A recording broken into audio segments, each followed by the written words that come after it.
Maverick News presents The Rick Walker Show.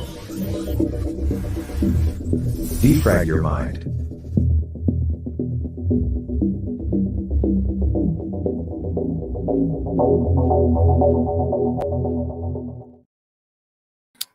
Good evening, everyone. I'm Rick Walker. Welcome back to the Maverick News Channel. We are clearly having some technical problems here. Hang on, there it is right there. Let me mute this over here. I am sorry, folks. We've just been having so many technical problems here over the past few weeks.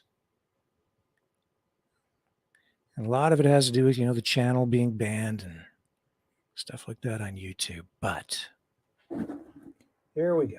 All right. I'm just getting this stream sent over to our other channels.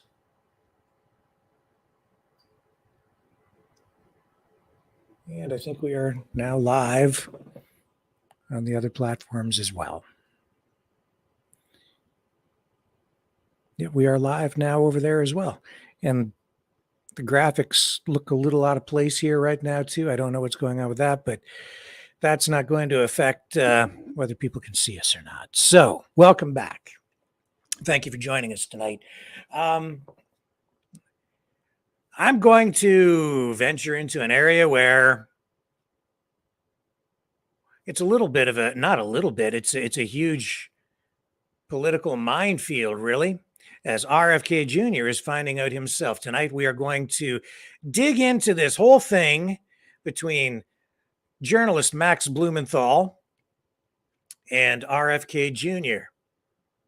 Max Blumenthal calling RFK Jr. a liar. It's all about the Palestine-Israel issue.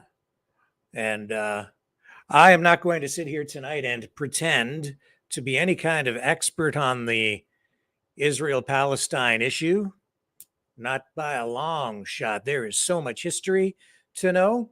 Max Blumenthal seems to be, well, they're presenting him as something of an expert, but I know a little bit about politics.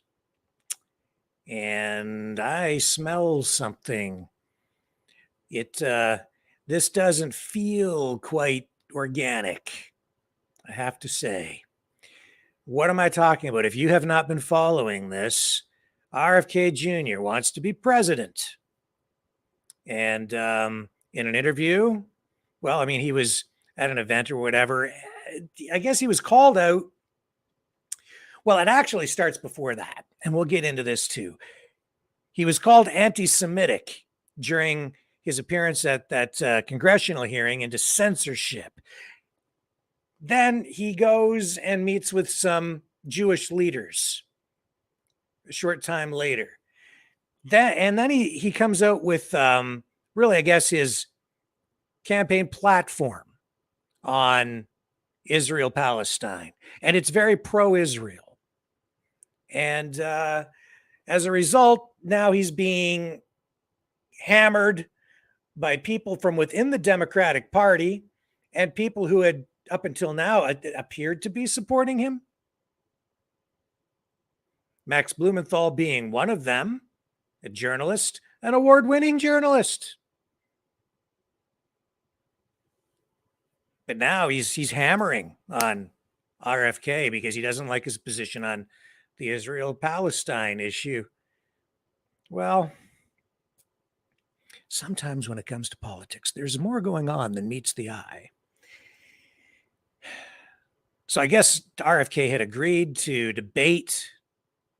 He was asked by Jimmy Dore in an interview, would you debate Max Blumenthal? Or agree to an interview with Max Blumenthal, who's an expert on the subject. And RFK Jr. said, yeah, I would do that. And then afterward, I guess it appears his campaign team, his top advisors said, no, not going to do that. Bad idea. And then there was a big pile on, and RFK Jr. was heavily criticized on the other side. Max Blumenthal jumped on the bandwagon and also hammered on RFK Jr. And he's just come right out and he's actually called the guy a liar. A flat out big fat freaking liar. We're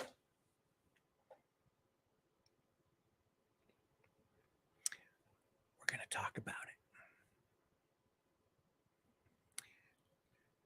Yeah, this little guy from Canada. I guess I'm going to have to provide a little bit of balance here, at least in my own very, very teeny tiny small way on this teeny tiny little platform. We're going to go up against some giants in the media business here tonight. We'll dig into some other news as well if we have some time. This is going to take a little bit of time, though. Anyway, stay with me. We'll come back and we'll start dissecting what has already been dissected. Only we're going to dissect the dissected and get into the nitty-gritty of the politics behind the attacks on RFK Jr. from within his own ranks, his own party, and his own group of supporters. Kind of par for the course.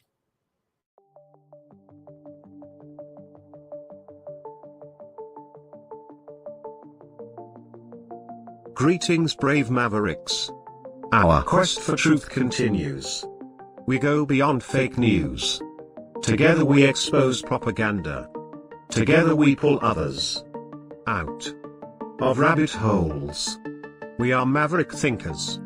We are all unique individuals, defenders of individual rights and freedoms, credible, trusted, grounded in reality. Maverick News, Maverick News. Defending free speech, free speech. Donate at freedomreporters.com. Do it now. Tomorrow may be too late. Maverick News. The world is watching.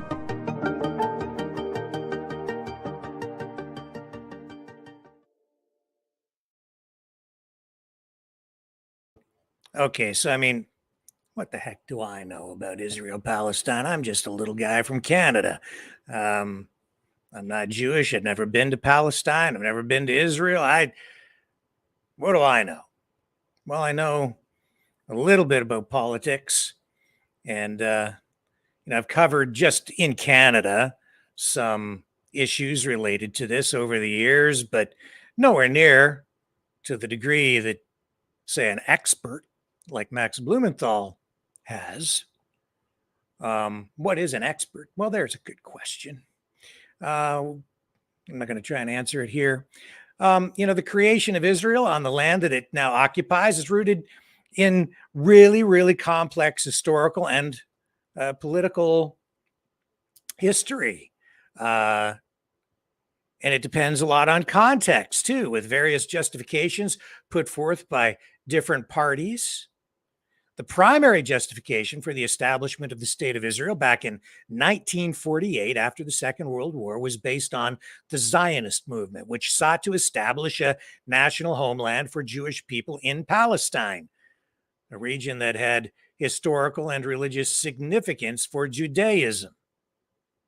Key justifications for the creation of Israel included, and still do, historical and religious connection. Many Jewish people believed that the land of Palestine, often referred to as the historical land of Israel, held deep religious and cultural significance as the ancient homeland of the Jewish people, as depicted in the Hebrew Bible.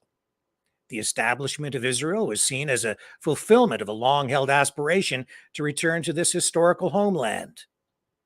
Anyway, I can go on about this. I don't know how much history you guys really want, but I'll try to keep it brief to keep you engaged. Response to persecution and anti-Semitism, the Holocaust during World War II, in which at least 6 million Jews were systematically murdered by the Nazis, highlighted the need for a safe haven for Jewish people, a Jewish homeland, according to those who supported the creation of Israel, where Jews could live in security and self-determination. An international mandate after World War I, the League of Nations granted Britain a mandate over Palestine, which included the responsibility to facilitate the establishment of a national home for the Jewish people. The mandate was based on the Balfour Declaration of 1917, in which the British government expressed support for the establishment of a national home for the Jewish people in Palestine. Jewish immigration and settlement. Jewish immigration to Palestine had been ongoing for decades, leading to the establishment of Jewish communities and settlements in the region. The Zionist movement argued at the time, and there are people on the other side completely disagreed with this, but they argued that the growing Jewish population and infrastructure in Palestine justified the creation of a sovereign Jewish state. That was their perspective. That's still the perspective of many people now. People on the other side have a totally different perspective. I can tell you that as a little Canadian guy sitting up here who has no ties to any of this on either side, I don't have strongly held opinions on this one way or the other. Another reason that those who advocated for the creation of Israel The justification they use, they cite self-determination, the principle of national self-determination, which gained prominence after World War I, was used to support the idea that the Jewish people, like other national groups, deserved the right to establish their own state and determine their own destiny. We've heard that many times through history for various nation states and groups of people. So, it's important to realize that the establishment of Israel was deeply controversial. It still is today, and it resulted in conflict with the Arab population that also inhabited the region, obviously. The creation of Israel led to displacement and conflict, and the ongoing Israeli-Palestinian conflict remains a complex and unresolved issue to this very day. And that's just it. It is very controversial. It's complex. People have different views on this. It depends on where you come from, what your perspective is, what your background is personally.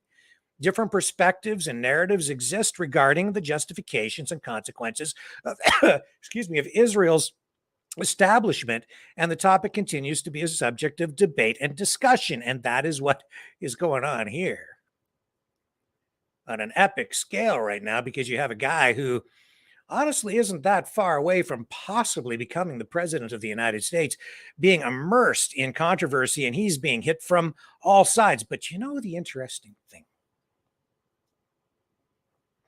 where are these attacks coming from? His own party. On both sides. You're anti-Semitic. You're making racist statements about Palestinians. They've put RFK Jr. in a no-win situation, and they're trying to force him to take a position one way or the other on this. And he sort of has. And now he's being hammered because he did. Wow, politics is dirty. Keep in mind, he is not in an election against a Republican. He's running for the nomination, for the Democratic nomination. We already know that the DNC doesn't want him. The party doesn't want him. His own party hates him. Well, who within the party hates him? The same people that put Biden in there, and that's the same people who had Obama in there, and that's the same people who had Clinton in there. It's the DNC machine. They are powerful. They are ruthless. And they've been taking shots at him. Conspiracy theorist, because RFK Jr. is more of a populist, I would say, than an actual Democrat. I mean, he's portraying himself as a Kennedy Democrat, right? And he's trying to make Kennedy Democrats out of the whole darn country and unify people, bring people together, help everybody kind of find some middle ground, some common ground to heal the country. Some people don't seem to want that.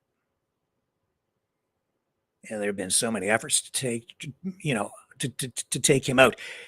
So where did all this begin? This little chapter in the story of RFK's journey toward what he hopes will be a presidency. And first, he needs that nomination. Where did this begin? It began just, a short time ago during that hearing into censorship.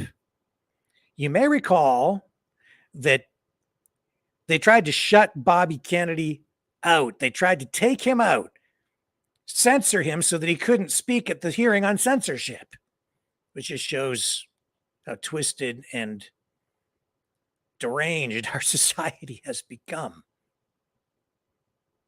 and how much freedom has suffered. So here was this exchange.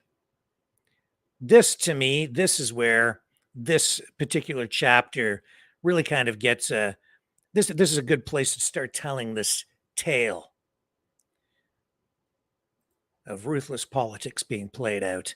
This is high-level Democrat Debbie Wasserman Schultz trying to really smear, discredit, and shut down Robert F. Kennedy Jr. by using a typical DNC left-wing neoliberal woke tactic, strategy, which is to basically call him a racist. The chair now recognizes the gentlelady from Florida, Ms. Wasserman-Schultz. Thank you, Mr. Chairman. Mr. Chairman, we respectfully requested that you rescind Mr. Kennedy's invitation to appear here due to his repeated and very recent statements that spread dangerous anti-Semitic and anti-Asian conspiracy theories and attempted to move into executive session because House rules prohibit public testimony that degrades or defames people. His reckless rhetoric helped fuel anti-Semitic incidents, which for the record are at the highest level in the United States since 1970. They have nearly tripled in the last 6 years. Since you gave Mr. Kennedy a megaphone today, I want to give him a chance to correct his statements and prepare some of the harm that he's helped cause. Mr. Kennedy, you're well educated. So yes or no, please. Are you aware that for centuries, Jews have been scapegoated and blamed for causing illnesses like Black Plague and more recently, COVID? I am. Those are known as blood libel, and they are one of the worst and most disturbing parts of human history. Good. I'm glad to know that. Of course, that you acknowledge that. Of course, it's true and well documented that this pernicious form of anti-Semitism led to centuries of discrimination, even horrific pogroms and massacres, and it still fuels deadly violence today. Yet last week, you floated a baseless conspiracy theory that the coronavirus was bioengineered to target Caucasians and Black people, but to spare Ashkenazi Jews and Chinese people. Mr. Kennedy, your bizarre, unproven claim echoes that same historic slander of labeling Jews and Chinese people as a race, and that Jews, and in this case Chinese people, somehow managed to avoid a deadly illness that targets other groups for death. You do see that, yes or no? You're misstating. No. I quoted what you said earlier, and it is directly what you said. So just ask me yes or no. I was describing an NIH-funded study. No, you didn't cite any. I was describing an NIH-funded study by Cleveland Clinic Reclaiming scientists. Reclaiming my time. You did not You- reference reclaiming my Published time. in USC Mr. Medical, Chairman, which the is time one. mine. The time is mine. I'm reclaiming it. Please ask the witness to stop talking. You asked me a Right. question. Reclaiming. Allow me to my answer time. my question. Mr. Chairman, I'd like about 10 seconds The back. time You are belongs. slandering me Time belongs to the- incorrectly. time belongs to You're the- saying time. it's dishonest. Time belongs to I the need gentlelady a from time to Florida. defend myself. Mr. Time Chairman, belongs to the gentlelady from Florida. I'd like 15 seconds back. We will Mr. be happy to Chairman. give you that. Thank you so much. You did not cite any study like you are citing here now during that conversation. You referenced no study at all. You simply labeled Jews and Chinese people as a race, and you also said that somehow they managed to avoid a deadly illness that targets other groups for death. You don't see that? You're trying to rewrite history here. A few months ago, Mr. Kennedy, you compared COVID public health policies to barbaric murderous tactics of Nazi Germany, saying that Jewish people in Nazi Germany had more freedom than Americans facing COVID health restrictions. In hindsight, Mr. Kennedy, do you reject this absurd and deeply hurtful and harmful comparison, or do you still stand by it? Congressman, what you are saying I'm a is a lie. congresswoman. That you said it. No, I did not. I never contained. Okay. I never, ever. Mr. Chairman, I'm compared happy to COVID enter into the record when Mr. countermeasures. Kennedy said that. I reclaim my time. In discussing COVID public health measures, you made light of the genocide against Jewish people by saying, and I quote, "Even Hitler's Germany, you could cross the Alps to Switzerland, you could hide in an attic like Anne Frank did." Mr. Kennedy, do you think it was easy for Jewish people to escape systematic slaughter of Nazis, yes or no? Absolutely not. Okay, good. Mr. Kennedy, do you think it was just as hard to wear a mask during COVID as it was to hide under floorboards or false walls so you weren't murdered or dragged to a concentration camp? Yes or no? Excuse me? That's a question, yes or no?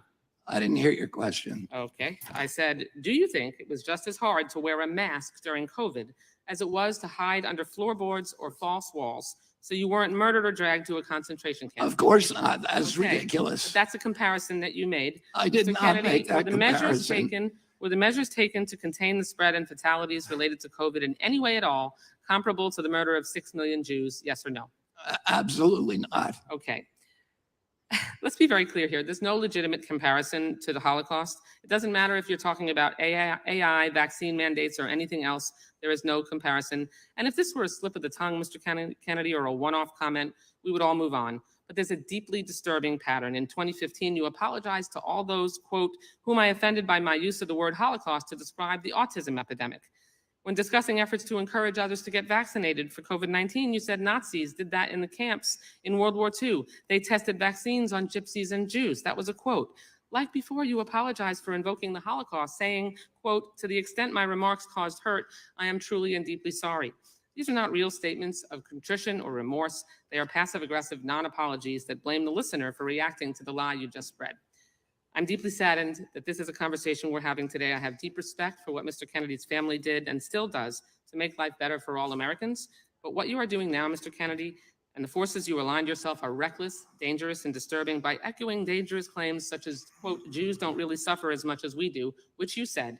Your rhetoric creates a climate of mistrust, antagonism, and even hatred or violence against Jewish people. My own children have been the targets of brutal anti-Semitism on social media. You fan those flames and jeopardize their safety. You've marginalized other groups too, like Asian Americans and the LGBTQ plus community. And worse, you don't seem to care or brush it all off to misquotes and misunderstanding. Frankly, it's disgusting. Thank you for your indulgence, Mr. Chairman. I yield back the balance. Mr. Chairman, I have unanimous consent The request. gentleman from And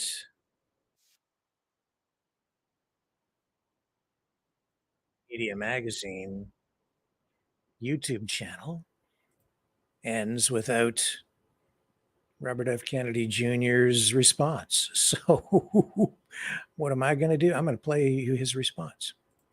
I have it over here somewhere. I think he deserves to at least have his voice heard on that particular episode there before we move on to the next thing. Hang on. Where'd you go? Where'd you go? I've got you here. The X thing is messing me up. Hang on. There we are. Okay. And I think you know what his response is going to be. Of course, he's not a racist. He's not. This is ridiculous. But it's, here we go. In my entire life, and why I'm Here we under oath, in my entire life, I have never uttered a phrase that was either racist or anti-Semitic. I have spent my life fighting my professional career, fighting for Israel, for the protection of Israel. I have a better record on Israel than anybody in this chamber today. I want to say this. Okay. All right. Goes without saying, man. All right. He's responded. But man, now he's in deep. He's up to his neck now, and they're going to try to push his head under. That's my take on this. I saw what was going on in that hearing. I went, oh boy, I know how politics is played. And RFK Jr., you're in a wee bit of trouble because they've laid a big trap for you over there. And there's Debbie Wasserman Schultz being the kind of human being that she is. We've seen how honest and truthful she's been in the past. I just don't know what to say about it, you know. Anyway, so she lays the foundation for what is about to come. She comes in from your anti-Semitic side. And now RFK's campaign team is like, what are we going to do now, boss? What did he do? Exactly what I probably would have had him do if I was working on his campaign. He responds, of course, at the hearing, but then later, just days later, he spends time with some Jewish leaders to sort of, I guess, polish up his image, a little PR damage control. Because I'll tell you right now, if you think you're going to become president of the United States and take an anti-Israel position, like a hardline anti-Israel position that's really pro-Palestine, anti-Israel, like, good luck. You ain't going to be elected, pal. That's just the way the politics works. I'm just laying it out for you in real terms here. All right. Now, I'm looking for honesty from my politicians, but that's also honesty coming from me as I sit back as a Canadian looking in on the U.S. system from the outside. You can't win if you come out and you're hardline anti-Israel, pro-Palestine. Now, you could be somewhere in the middle and you can kind of walk the line and be halfway between, sort of, you know, but Here they are. They hammered on him, and they'd been doing it in the media prior to this as well. And keep in mind, these are attacks coming from within his own party. These are not coming from the Republican side or the conservative side. It's the DNC. They don't want him. Biden. They want Biden. It's the same old DNC team doing the same darn old thing, cooking the whole process to select and not elect their nominee. They want him out of there. There's just way too democracy for the Democrats and RFK Jr. And that's truth. So that's one side of it. And, you know, he kind of weathered that storm. But that was just the first storm. He's just kind of sitting in the eye of the hurricane now, because there was a whole bigger storm brewing around him. And here it comes. Okay. He gets into this whole, there was an event or some place where he went, and I did not see it myself, but I guess he agreed. He was asked a lot of questions on the Israel-Palestine issue, and then he ended up on the Jimmy Dore show. And Jimmy Dore said, hey, you know, I don't really know a lot about this, and I'm asking you some questions. And would you, I guess Jimmy Dore approached him is what he did too. And he asked him if he would talk to Max Blumenthal, a journalist, an expert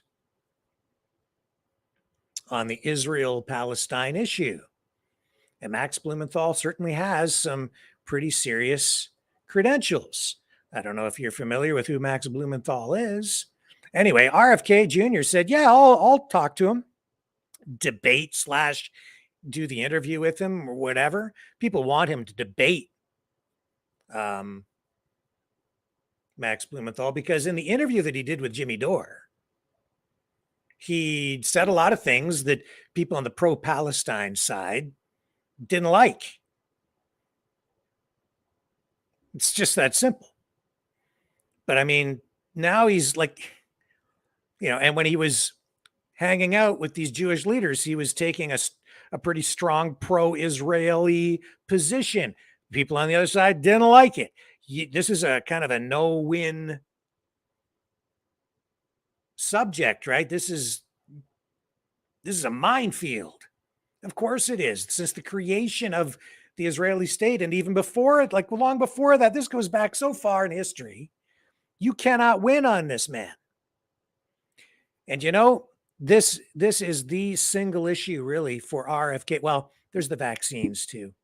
But overall, this is the issue that he is most vulnerable on, because he's already kind of weathered the whole vaccine issue thing. And there's a lot of support out there for him on that front anyway. On this, though, they so want to paint him as a racist. So who is Max Blumenthal? Well, he is a journalist. He has covered, oh boy. Well, I mean, here, I'll tell you what, let's just bring up his Wikipedia. How about that? So Max Blumenthal, born in 1977. I'm a wee bit older than he is. He's worked for a lot of different media outlets, including the New York Times. I'm not sure that I would brag too much about that. I'm not a big fan, since I think that they really set the bar pretty low when it comes to ethics. But he's also worked for Sputnik, RT, Daily Beast, Al Jazeera. He's the son of Sidney Blumenthal. And Sidney Blumenthal was a journalist, a writer, who served as an aide to Bill Clinton. This is a powerful family that he comes from. It's the Blumenthal family, Sidney Blumenthal, tied closely to the Clintons. Now, Max Blumenthal, he's his own man. He's not his dad. I know that his dad I don't know a lot about his dad, but as I recall, Sidney Blumenthal on the journalistic side, not an advocate so much of traditional journalism like I used to practice, where you're trying to approach things from an unbiased perspective. He was more of an advocate for, I remember correctly, sort of political activist journalism, not always being completely unbiased. And that became apparent through his career, and because his journalism overlapped with his political activities with the DNC, with the Democrats, with the Clintons, and the DNC machine. Sidney Blumenthal is part of the DNC machine. Max Blumenthal is his son. Went to pretty nice schools, born in Boston. Well-heeled, connected, powerful. Here I am. I'm just a little guy. I'm a nobody. Talking about what is happening to RFK Jr., a guy who wants to be president of the United States. And I feel like a fish out of water here tonight, honestly, folks, because this is not really in my wheelhouse, but I know a little bit about politics. I've covered a fair bit of politics, not in the same veins as Max Blumenthal, but I've got a nose for news and a nose for politics. And I can see kind of what's going on, I think. And I have respect for Max Blumenthal, but I also know how things work. So, what's really going on? Well, everybody piled on. It became a let's beat up RFK Jr. politically fest. Max Blumenthal joined in.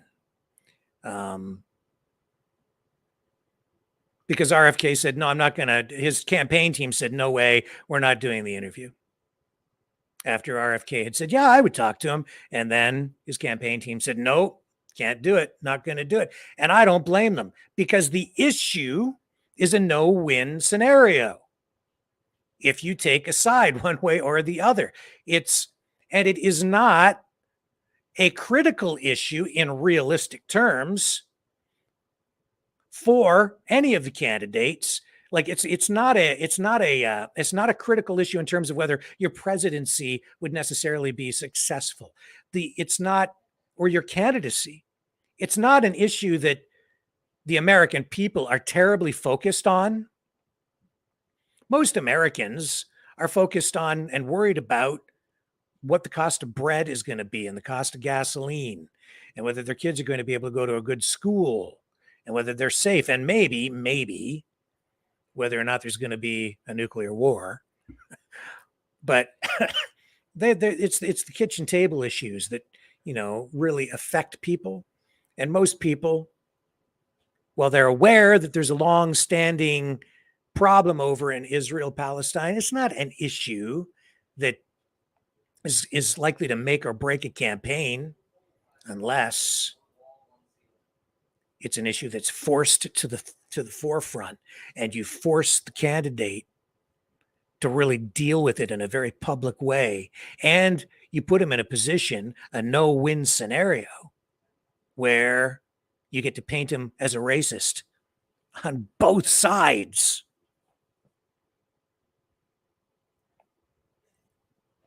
So you already have the DNC, the party, attacking him over here, saying, you're anti-Semitic, you're against Israel, you're against the Jews, you don't like Jewish people, you're a racist. but that's not enough. And where is that attack coming from? Debbie Wasserman Schultz? That's Clinton country, baby. Make no mistake about that. But he did pretty well there. And he was able to ice skate away from it. But then the attacks on the other side begin, because now he's, in order to counter that, he went out and met with some Jewish leaders and made some pro-Israel comments. And now the people on the other side chime in. And it gets real nasty, because you have to understand too that his populist base and the base within the DNC, especially those who are, I would say, how would I describe the political people here? Hang on a second. Where did that music coming from?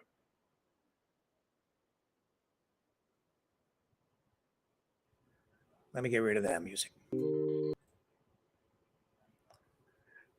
I don't know where the music came from, folks. Sorry. Let me just, can you hear the music? Let me do it this way.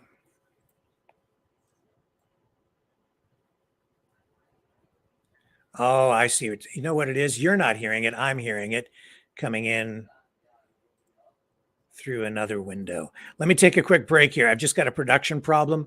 I will be right back. Will I fix this audio problem? I do apologize.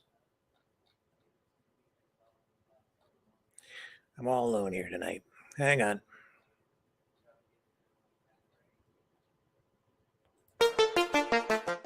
The New World Order.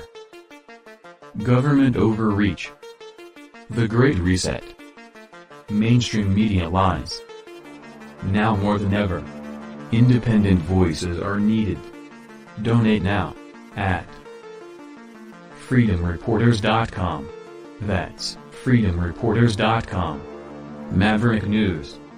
The antivirus program for your mind.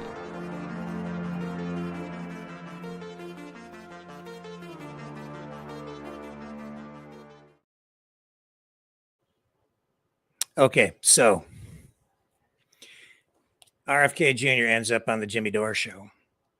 And because he's now saying he's not going to do the interview / debate with Max Blumenthal, there's a bit of a hissy fit. So let me just bring up this response from Max Blumenthal. So what does he do? Max Blumenthal then goes on his podcast live stream and starts to dissect what RFK Jr. had to say on the Jimmy Dore show.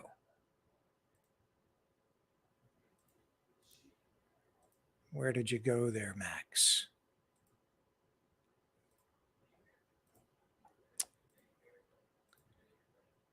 Way too many windows. But, before I actually show you that, I do want to show you what I mean about him being called anti-Semitic too. I've got both clips here. This is another clip. This was this is how the mainstream media reacted. The pro-DNC mainstream media after that congressional hearing into censorship where Debbie Wasserman Schultz called out RFK as being a racist. So here's Joe and Mika on MSNBC. I think that was the final straw. And of course, what Bobby always does is he throws something out there. And then, like Trump, I can't believe I'm saying it, but like Trump, when he gets called out on it by the press, he goes, oh, no, I never said that. And then you go back and you look at the tape and you see he actually said that.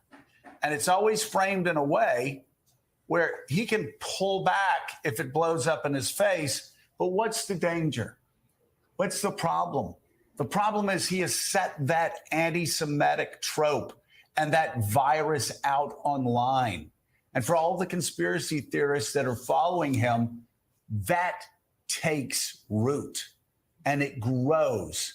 And it's Jews who pay for that. It's Jews that pay for that, maybe by being shouted at and taunted on the streets, Maybe it's by having a rock thrown at the synagogue. Maybe it's by people going in and shooting up synagogues. I'm talking about just anti-Semitism in general, not about this specific anti-Semitic trope. I'm just saying, though, it is so reckless and irresponsible. And for people who've known Bobby for a long time, much better than me, in fact, it's heartbreaking. Yeah.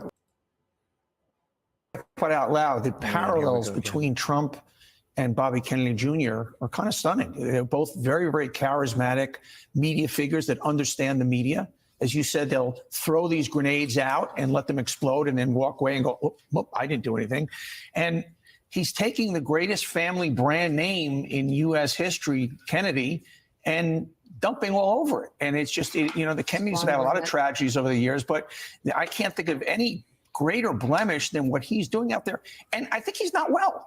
I mean, I think there's something, you know, you can explain all you want, but for him to say, to throw out the controversy he throws in this latest anti-Semitic trope, I think he's fallen and he can't get up. And I think there's something very wrong with Bobby Kennedy Jr. And going back to one of the earlier segments in the show, God forbid this lunatic decides to run as a third party and the damage that that would do. This is a very dangerous guy with a very storied name that is casting a dark shadow over it. Oh, my God. Oh, my God. I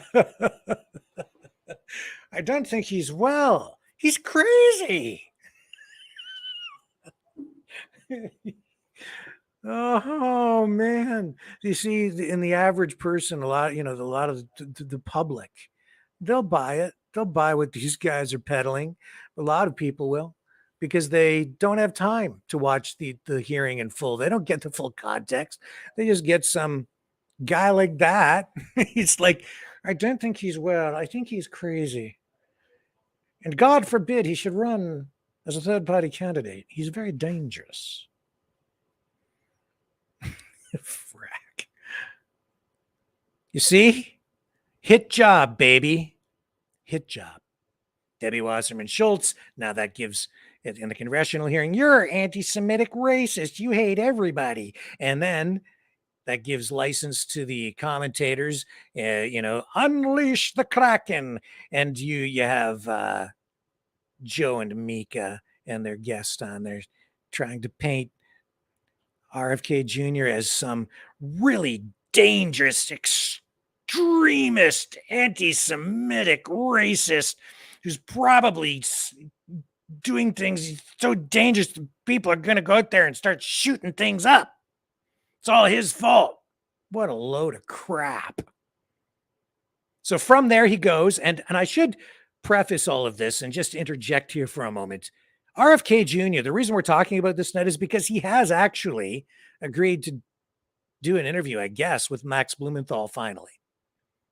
He's going to do it, as far as I know. But all of this is going to give you the proper context of what's going on here. And you know how powerful the DNC machine is. The Clintons, the Obamas, the Bidens.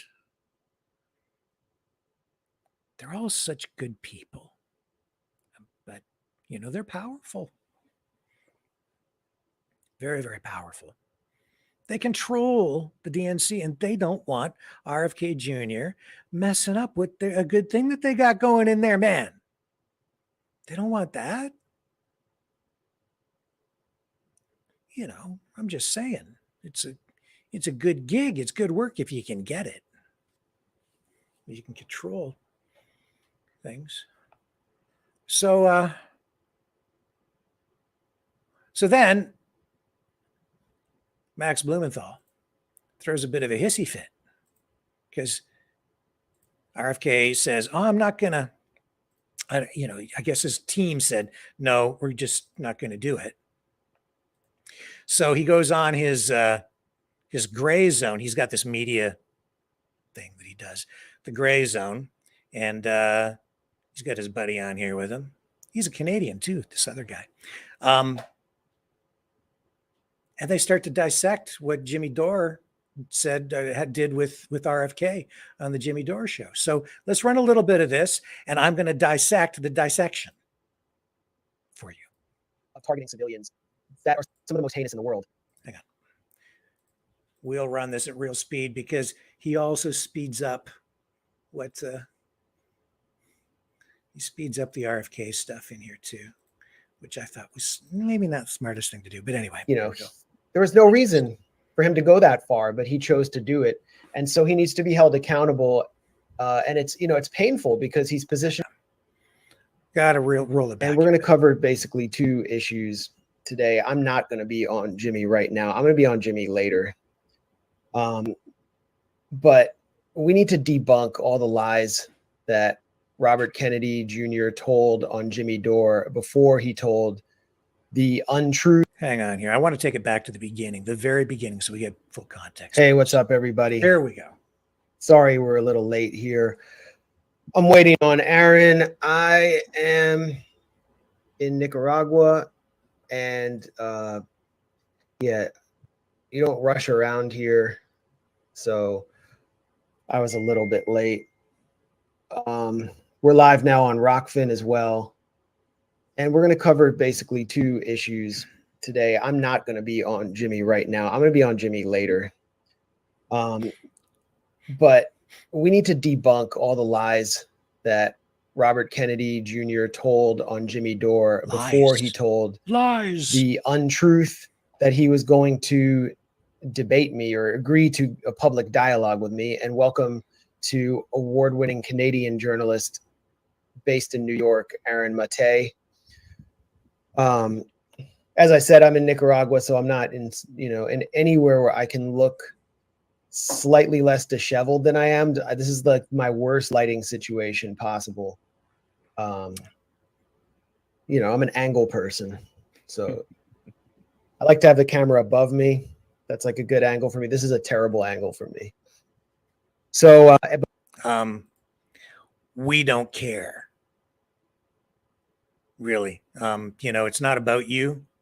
Let's get to the meat of the issue, okay? And let's stop worrying about your close-up. But anyway, we're going to do the thing today.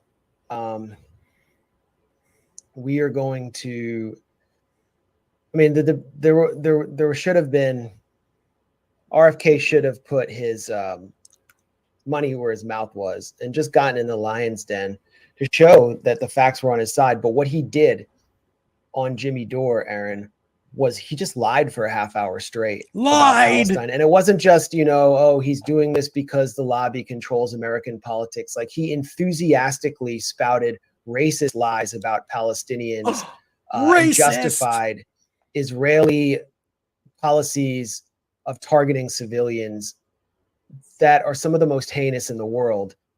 There was no reason for him to go that far, but he chose to do it. And so he needs to be held accountable. And it's painful because he's positioning himself as a peace candidate.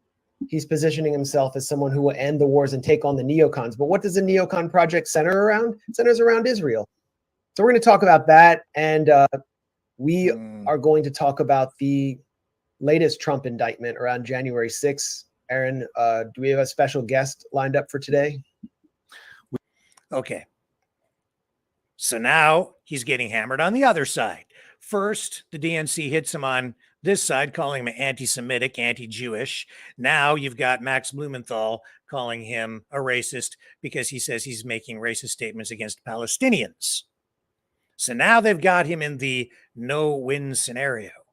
Can't win one way or the other. And the reason RFK might actually win is because he is practical enough to understand that you need to have, I think, some middle ground here. And he also realizes that you can't be anti-Israel in America and expect to win the presidency. You can't come down that hard on that side.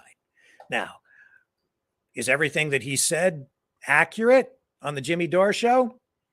I found some things in what RFK Jr. said that I might question, but to sit there and just outright call the guy a flat out liar, I don't think it's fair, especially when he's not there. let's just let this roll a little bit more. Let's just zip ahead here a little bit and get to the meat and potatoes of this, where they start to dissect RFK's presentation on the Jimmy Dore show.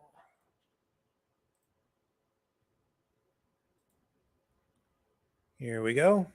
Hopefully the internet catches up.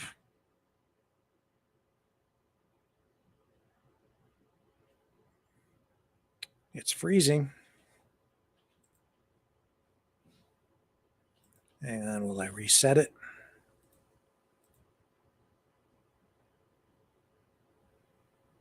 My apologies.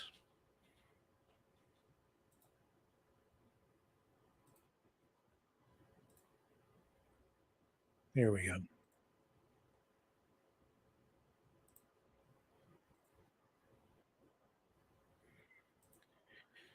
Okay, sorry about the internet, folks. There we go. Resistant occupier. And Yeah. for that, they're imprisoned and tortured. People spend years in prison. Okay. Human rights NGO in Israel, an Arab human rights NGO. It is one of the most racist laws in the world. And indeed it is. It would be like the US government passing a law that would restrict Americans from marrying people from Mexico, for example, or from Great Britain. And it's because Israel's national identity is defined along ethno-religious lines, which is fundamentally undemocratic. We can go on with these racist laws that Palestinian citizens of Israel face, along with racist violence, but let's listen to more lies. I guarantee. Let's listen to more lies. And you know, what he's talking about there is there are laws about in Israel, as I understand it, that are related to things like, you know, if you get married to someone, can the person you married come in and live in Israel or become an Israeli citizen? And there are stories related to this that go back quite a long time. And these laws are, you know, they're designed to preserve the culture in Israel and even the, I guess you could say, the ethnicity. And so for a lot of people, especially here in North America, that is viewed, you know, potentially as racist. But what they are doing here is they are really trying to force Robert F. Kennedy Jr. to, in fact, here's an article illustrating just that. They're trying to force him to sort of now defend everything that Israel has taken a position on politically, anything sort of controversial. So you see here that they passed a law barring Palestinian spouses. Legislators approve law denying naturalization of Palestinians from the West Bank or Gaza who are married to Israeli citizens. This goes back to the 11th of March, 2022, posted in Al Jazeera. Israel's parliament has passed a law denying naturalization of Palestinians from the occupied West Bank or Gaza married to Israeli citizens, forcing thousands of Palestinian families to either emigrate to or live apart. So that's what Max Blumenthal is referring to. Let's go back now to the interview. And it's right there. And we'll bring them back up on the screen and let it roll. The protection for gays. There was a now, I should also say that what Max Blumenthal did here is he sped everything that RFK said here, he sped it up, which I think was a little bit disrespectful because, you know, RFK does have this speech issue because of a medical condition. And it takes him a little longer to speak. But so he sped it up 1.5 or 2 times. And anyway, that's just what's going on here. It's not me, it's him. Just fundamentally undemocratic. We can go on with these racist laws that Palestinian citizens of Israel face, along with racist violence, but let's listen to more lies. They guarantee protection for gays. There was a Pride parade 2 weeks ago in Israel with 150,000 people in Israel, in Tel Aviv and in Jerusalem. At the same time in Iran, they were hanging gays from cherry pickers. Okay, at the same time in Iran, they were just hanging gays from cherry. Where's the evidence for that? He just made that up. And does gay rights give Israel the right to occupy millions of people militarily indefinitely just because gay people can parade around and dance to techno music in Tel Aviv? I mean, that is just classic pinkwashing. It's the kind of thing that we would only expect from neocons. I don't know what he's, that was there some recent news about Iran, like recently hanging gays from cherry pickers? And he makes it sound like hundreds of gays are just hanging in Iran. It's the only place where women have full rights. It's the only place where Palestinians can legally complain about. See, problems, the lack of rights for gay people in Arab countries, especially Iran, that's well established. We know that. That is a fact. That's not a lie. To sit there and say that RFK Jr. is lying about that, no, he's not lying about it. And I think it's a valid point. If you're looking at Israel, it's a safe haven for gay people in comparison to what goes on in Arab countries. And let's just let it roll.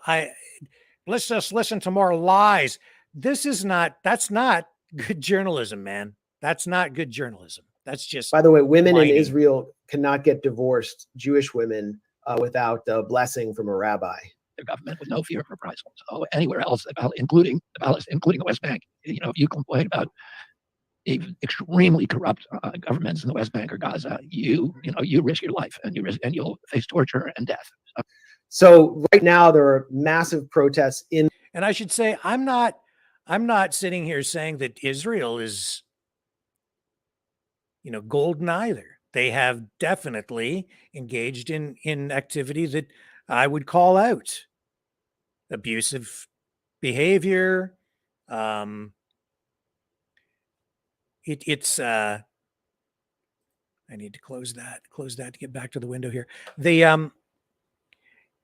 Israel has engaged in all kinds of violence against Palestinian people that is completely uncalled for. Is everything that has happened in there justified? Was it just for the Palestinians? I would say no. But, I'm not married to this issue on one side or the other, so I kind of see both sides. But to sit there and call RFK Jr. an outright liar, no, I think he has a different perspective. in the Gaza Strip, which is controlled by a Hamas government, for better conditions. They're directed against the Hamas government, and no one's being killed. Yes, those are repressive governments. People have been tortured under the U.S.-funded and Israeli-backed Palestinian Authority and under Hamas leadership, but you can protest there. You can criticize the government without being killed. He's just making that up. And again, how many tens of thousands, or maybe it's hundreds of thousands at this point, Palestinians have been imprisoned by Israel for resisting the Israeli occupation, whether it's non-violently or violently, it doesn't matter. They have the right to resist regardless. That is the ultimate form of dissent, to resist an occupier. And for that, they're imprisoned and tortured. People spend years in prison. Back when Palestinians for protesting, for waving the Palestinian flag is now considered illegal in Jerusalem. In parts of Jerusalem, Palestinians have been arrested for Facebook posts. It's the speech is heavily restricted for them, and then in the West Bank.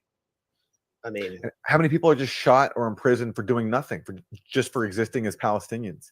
I've witnessed it. I've witnessed it in the small farming communities where the apartheid wall was built across their land, separating them from their own farmland. And I witnessed them being shot with rubber bullets, with tear gas, with even live bullets, being arrested in their beds, even children being arrested for simply protesting without weapons the loss of their land. And he's painting every single one of them as a terrorist. The judiciary in Israel is unique in the world. It's also said you can't pressure people putting pressure on their family. You can't pressure terrorists in that way. That's totally false. the judiciary in Israel authorizes the Israeli military to destroy, demolish the homes of Palestinians who have attacked Israeli military targets.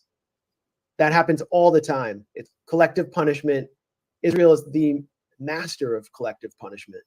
And you know what's amazing here? I have a feeling that you've been playing this on whatever, like on like a faster speed than normal, and we've barely gotten into his comments. But look how many times we've had to pause him to correct him because you have to keep calling him a liar and a liar and a liar, and he's not there to provide further context or information. And yeah, these things that you're pointing out, they are absolutely issues. But there's another perspective on this as well, and the truth of the matter is too that Israel does exist as a nation state, and so there needs to be some sort of resolution. But the Arabs, the Palestinians, they're pretty entrenched in their position as well, and so we have this conflict on both sides. And regardless of it's not simple, and it's not cut and dried. What I'm seeing here is two journalists who have a very entrenched position on the issue, and they are on a side. They are anti-Israel, anti-Zionist, if you want, and they're pro-Palestinian. So they're giving you the Palestinian perspective on this. On the other side, the Israeli side, they're going to tell you that they feel threatened, that they see a threat to their security. And yeah, they respond, and they sometimes initiate, and it's a big problem, but it's not black and white. This is being portrayed as a black and white issue by these two guys. RFK, I think he's caught between a rock and a hard place. And he's been trying to play politics with this, and he's getting caught. Debbie Wasserman Schultz got him up to his neck, and now these guys are pushing down on the top of his head to get him immersed under the water. Is it just a coincidence or organic? Well, there are very few coincidences or organic things in politics. Everything he says is a lie. Literally everything Robert F. Kennedy Jr. says is a lie. In this interview. You know what? When I hear people talk like that, that generally sounds like propaganda to me. When somebody says that every single thing someone tells you is a lie, how does the phrase go in Star Wars? Only Sith Lords deal in absolutes. Everything? And by the way, one more thing I want to clarify. Max, correct me if I'm wrong. I don't think you were asking to debate RFK Jr. As many people are saying, you just wanted to talk to him and have the chance to be in dialogue with him about this really important issue and come at it in good faith as someone who agrees with him on many other important topics. You wanted to have a discussion with him. As I understand it, you weren't trying to debate him, right? Well, in the beginning, I put in a request for an interview long ago, and they put me in the icebox. Mm-hmm. And we have a lot of viewers. We have 300,000 subscribers. Between the two of us, we have like 1 million Twitter followers. I mean, it would have been seemingly in their interest, but for some reason, they weren't interested in an interview. And so Jimmy kind of blindsided him here. But yeah, it could have been just you, Bobby, you say what you want. You have your time, and then I have my time. But I didn't want it to be something where I just kept cutting in on him and, insulting him. No, because you can do that here when he's not around and just keep calling him a liar. So what do you even need the interview for? Yeah. Anyway, look, as we've made clear and we've defended him before, there's genuine appreciation. I know many people who watch the Gray Zone feel the same way for his stance on other issues. For me personally, what he says about Ukraine and the proxy war, I really appreciate what he's done there. I think it's very important. He's spoken up for Julian Assange. I really appreciate all that. And it was just so shocking to me to hear what he's saying about Palestine and hear what he's saying. And I wanted to have the chance to tell him how I felt about it and actually present him with some contrary. So I think what he's saying, facts he seems that more I think he's missing. balanced. And that's Fact checks. But Yeah. Well, let's keep the Mr. fact checks. Blumenthal, Yeah, let's do it. I mean, again, Well, I'm you not, can go to jail for it. but I'm not, you're right, but I'm not, I'm not an And you expert. can sue people. Okay. Oh, So I get your defense of Israel. no, yeah, but I'm not, and I'm not saying I'm not going to oppose, and I'm co-signing, every So you don't policy. mean unconditional. No, I don't mean, and that's how I mean unconditional, because we give $3.5 billion to Israel Mhm. every year. Now we give $2.3 billion to Egypt, which has give no $4 human rights, billion. and we give $1 billion to Jordan, which has no human rights. And we give $800 million a year to the Palestinian Authority, which uses that money to pay bounties to Palestinians who kill Jews, not government officials, but Jewish civilians. So if you go to That is just a crazy lie. But before we even touch that lie, It gets worse. he doesn't understand that the U.S. gives 2.3 billion to Egypt and 1 billion to Jordan in order for them to keep their own citizens under repression so that they don't resist Israel. Yeah. The whole point of them having repressive governments is so they don't do what their citizens want, which is to actually defend Palestinians against Israeli violence. That was the whole point of the Camp David Accords. Yep. But then he says that the Palestinian Authority for the U.S. taxpayer dollars are going to, through the Palestinian Authority, to pay for bounties to kill Jews anywhere. Israel, and if you kill a Jew anywhere in the world and you're a Palestinian, the Palestinian Authority will pay you money for that. And that is just like an insane lie. It's a laughable lie because the Palestinian Authority is paid by the U.S. to arrest Palestinians and essentially to defend the Israeli occupation. That's why the Palestinian Authority didn't intervene when Israel sent 2,000 troops to raid Jenin. It never does. Its only role is to arrest Palestinians, control Palestinians, and then provide Palestinians with a pseudo government so that Israel doesn't have to take responsibility for its own occupation. That's why Congress funds it. The Palestinian Authority's military side was trained by a U.S. General Keith Dayton, under the Dayton Plan, which was also overseen by Tony Blair at the time, and DynCorp, a U.S. mercenary firm. I've seen those mercenary trainers in restaurants in Ramallah in the West Bank, like having drinks, like they're all around.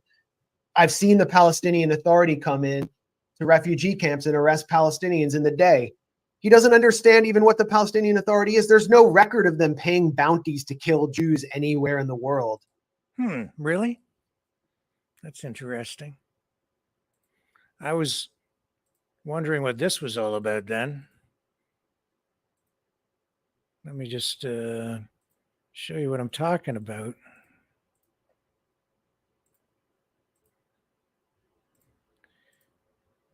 See, because the thing is, this is a nasty business, and here it is here. On Wikipedia again. Not that Wikipedia is the be-all and the end-all, and I'm not pretending to be an expert on this, but what is that? The Palestinian Authority Martyrs Fund.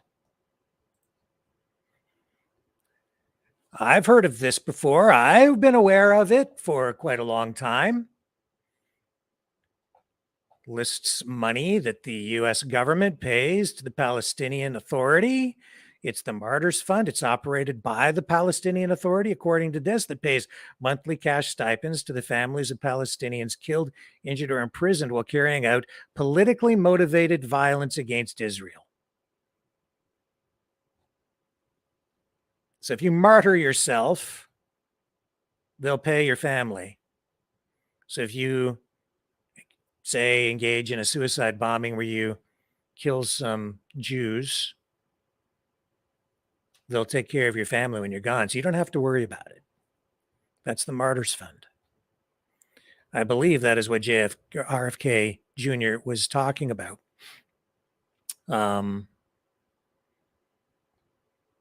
And this has been around for quite a while. Fatah established the Palestine Mujahideen and Martyrs Fund in 1964 to recompense the families of dead and wounded Palestinian militants.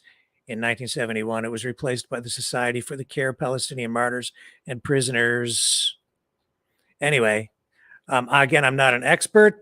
Maybe I'm off base in pointing this out. Maybe there's something else dealing with this. Maybe we should get Max Blumenthal on this program, and maybe he can set me straight on a few things. I would certainly welcome that. I am not an expert on the Palestine-Israel issue. I do know that it is such a complex thing, and it has been going on for so long, and there is so much emotion, and there's been so much bloodshed that finding a way to resolve things extremely difficult. And it's hard to find anybody who has sort of a balanced middle of the road perspective on any of this stuff. Certainly not Max Blumenthal. And when I say that, I don't say that lightly. He has been criticized repeatedly through the years as being anti-Zionist. He points to his Jewish heritage. He says he's Jewish. And yeah, he's got the family tree to support that. But he's clearly anti-Israel. He's biased. He's biased. And he paid a visit to Toronto back in 2016. So here I am, a little Canadian. I kind of vaguely remember his visit here and the controversy that it generated. And so here's the headline in the Times of Israel about that trip. Anti-Zionist Max Blumenthal jeered at Toronto event. They have a different perspective on Mr. Blumenthal because they have a different perspective on this whole issue. This is obviously an Israeli publication. 500 guests attended. Embattled Truths reporting on Gaza with Max Blumenthal, organized by Free Expression Charity, PEN Canada. Here's what it said. It said a sold-out evening headlined by controversial Jewish anti-Israel activist Max Blumenthal went ahead as scheduled on Wednesday evening in Toronto, despite drawing heavy condemnation from Canada's organized Jewish community. He spoke to upwards of 500 guests at an event titled Embattled Truths Reporting on Gaza with Max Blumenthal. It was organized by PEN Canada, a charity which advocates for free expression and other basic rights for writers, and hosted at the Toronto Reference Library in honor of Freedom to Read Week in Canada. The talk, which featured a question and answer period, was marred by constant heckling and jeering from more than a dozen protesters who attended, most of whom from the far-right Jewish Defense League of Canada. Blumenthal addressed the controversy surrounding his appearance, saying that pro-Israel groups attempt to make an example of him. And here's what he is quoted as saying. One of the reasons that I'm considered maybe a little bit dangerous by the pro-Israel lobby, why there's been such a campaign against this event and other events, is because I am a white, upper middle-class Jewish guy from Washington, D.C., from an influential family, to say the least. And the last thing that they would like to see is someone like me being successful in presenting my views, and for other upper middle class nice Jewish boys and girls to follow in my footsteps, said Blumenthal, the son of longtime Hillary Clinton advisor and family friend Sidney Blumenthal. As shown in a recent batch of released private emails, Clinton had received several of Max's anti-Zionist articles by way of his father, Sidney. And here's this quote. It says, what certain groups, which are very partisan right-wing groups affiliated with the Republican Party in the U.S. and the Conservative Party here, decided to do is to declare me an anti-Semite, that I actually hate Jews, Blumenthal continued. However, I decide to observe Judaism as irrelevant because in their view, you can disagree all you want with Moses, but you can't disagree with King Bibi.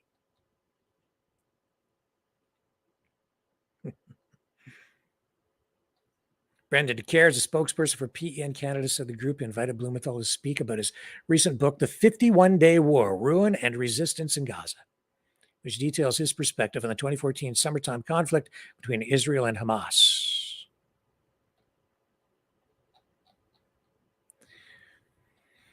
Oh boy. See, it gets so complex. So what's going on here? That's not the only publication. That's not, there are other journalists who have called Max Blumenthal out on bias and have declared him to be an anti-Zionist, even anti-Jewish, even, going beyond that in some cases. I don't follow Max Blumenthal that much. I've been aware of him. I don't really follow his work that much. He's got great credentials. He's well educated. He's been all over the world. He's in Nicaragua right now. Where am I? I'm still sitting here in Canada. Who am I? I'm just a little teeny weeny tiny guy. I'm a pipsqueak compared to him. He's from a powerhouse family, man, politically connected. His father, part of the DNC, Obama, Clinton, Biden machine.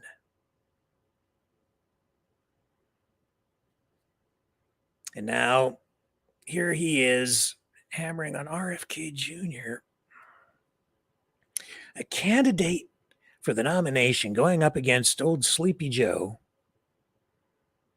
the guy who can barely pull up his pants and has trouble standing up, keeps on falling down. But it's interesting. Biden's position on Israel seems to be a little more pro-Palestinian these days. Not that I think you could ever trust him to follow through on anything that he actually says one way or the other. He seems pretty wishy-washy, not necessarily trustworthy. But what's the objective here, I'm not really sure, other than to say it just smells funny to me. I mean, why? Why go so hard on RFK Jr., Max? Why go this hard? I mean, these are harsh words. He's just a liar. Everything he says is a lie. Everything? I watched these interviews, man. Not everything that RFK Jr. said was a lie. Some of it came from a different perspective. Some things I didn't agree with. Other things I did. I'm not seeing it that way, man. I don't think everything that he said was a lie. But when you throw a hissy fit like that, I guess sometimes it gets you what you want because it looks like you're going to get your interview. You got a big platform. You're a big man. You got 300,000 subscribers. What do I have? I don't know. Facebook, YouTube, they keep kicking the crap out of little guys like me. I can barely get a toehold in there. And I'm not a big-time award-winning journalist like you. I take pride in that. My experience has been that the journalists who get the awards in the mainstream media are the ones who kind of toe the line. Do as they're told. I was never quite like that. Always been a little suspicious of the guys who have the mantle with all the trophies on it. New York Times, eh? It's the big time, baby. That's the big time. I'm just a little guy. RFK Jr., though, you know what? I'm kind of an underdog, so I can kind of relate to him because he seems like he's a bit of an underdog these days, too. Getting kicked pretty darn hard. You're a racist. You're a conspiracy theorist. Everything you say is a lie. Joe Biden is the greatest. And therein lies my next comment. If not RFK Jr., then who? And why are you hammering so hard on him? What about all the rest of the candidates out there? Who's better on this issue? Trump? The Abraham Accords?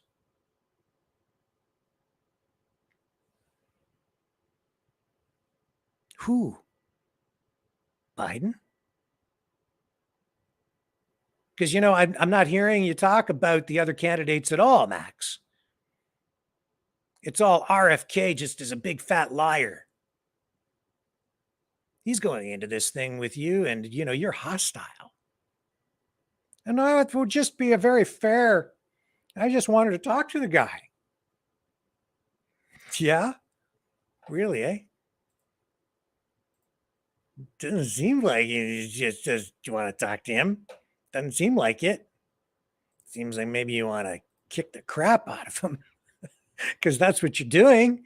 At least that's what you were doing when it looked like you weren't going to get your interview. Yeah, let's bring it back up. Let's listen to a little bit more of this attack on RFK Jr.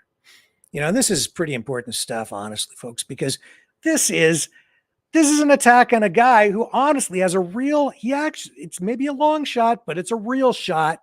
He's probably, the number 3 in position to maybe take the presidency. RFK Jr. It's that close. This is the guy that they're attacking here. And no one, and I lived in the West Bank for months and months. No one cared if I was a Jew or not. He's never been there. He's just lying. Lying. And they will. I don't know enough to push back on this. So I know. I think there's this narrative, and particularly in the liberal left, that says that portrays Israel as a kind of occupying nation sitting on. It's a kind of occupying nation. It's a kind of occupying nation. Like, he's not even acknowledging that an occupation exists. It's just a left-wing narrative. And the whole thing is a lie from start to bottom. It's a lie? A little bit about he said the whole thing is a lie, that there is no military occupation. Even in Israel, they call it hakibush. That's the term for it. Even like Ariel Sharon or major Israeli generals and prime ministers acknowledge that they're. I'm not sitting here saying that everything Max Blumenthal says is wrong either. I'm saying that, some things are true on one side, other things are true on the other side. And that's the thing about truth these days is, there can actually be two truths because it depends on your perspective, depends on the context in which you look at things and how you overlay particular facts. And so one person might think that they have an absolute truth and another person might think that they have an absolute truth. And if you become entrenched so firmly in that, pretty soon you can't have two people talking together about an issue because they just can't even communicate. They see things in such polarized ways. There was an occupation. They don't deny that. They just justify it on the basis of security. Israel and Jordan were part of what was called the British Mandate when the Ottoman Empire, in 1922, when the Ottoman Empire collapsed after World War I, we went to war. The Palestinians were on the side of the Ottoman Empire against the Allies. The Jews were on our side. They were. I mean, it's like he doesn't even know what he's talking about. The Palestinians didn't have any choice but to be under the control of the Ottoman Empire. It wasn't like they went to war on their side. They just were living under the Ottoman Empire during part of World War I. And then he says the Jews were on our side. By the way, we weren't on the right side in World War I. World War I was a disaster that set the stage with the Treaty of Versailles for World War II because Germany was so badly humiliated. And Woodrow Wilson just used it to establish American empire. So I don't even know if he understands the history of American empire here. But also it's like the history, it's like what does all this matter? Like, let's say Palestinians were on the wrong side back in World War I. Does that justify murdering a Palestinian kid, denying them food and medicine, stealing their home now? It's nonsensical. But again, he's going to go into the propagandistic history here, which is always it's a weird one though. It's bizarre. Like, I know the propagandistic history because I've seen all the Hasbara, studied it. This is something kind of original. Like, I give him credit for originality. More Jews in Palestine at that time than there were Palestine. There were not more Jews in Palestine. Such a lie. That's just a huge lie. Yeah. That's why the Arab Revolt broke out. And I agree with Max Blumenthal and his guest here on this. I don't think that's true, but it's not to say necessarily that RFK Jr. is lying. He may just not be properly informed. It's harsh to use that word. I remember when I was a cub reporter coming in and I had an interview with someone who was just outright calling someone else. Actually, it was a politician calling someone a liar.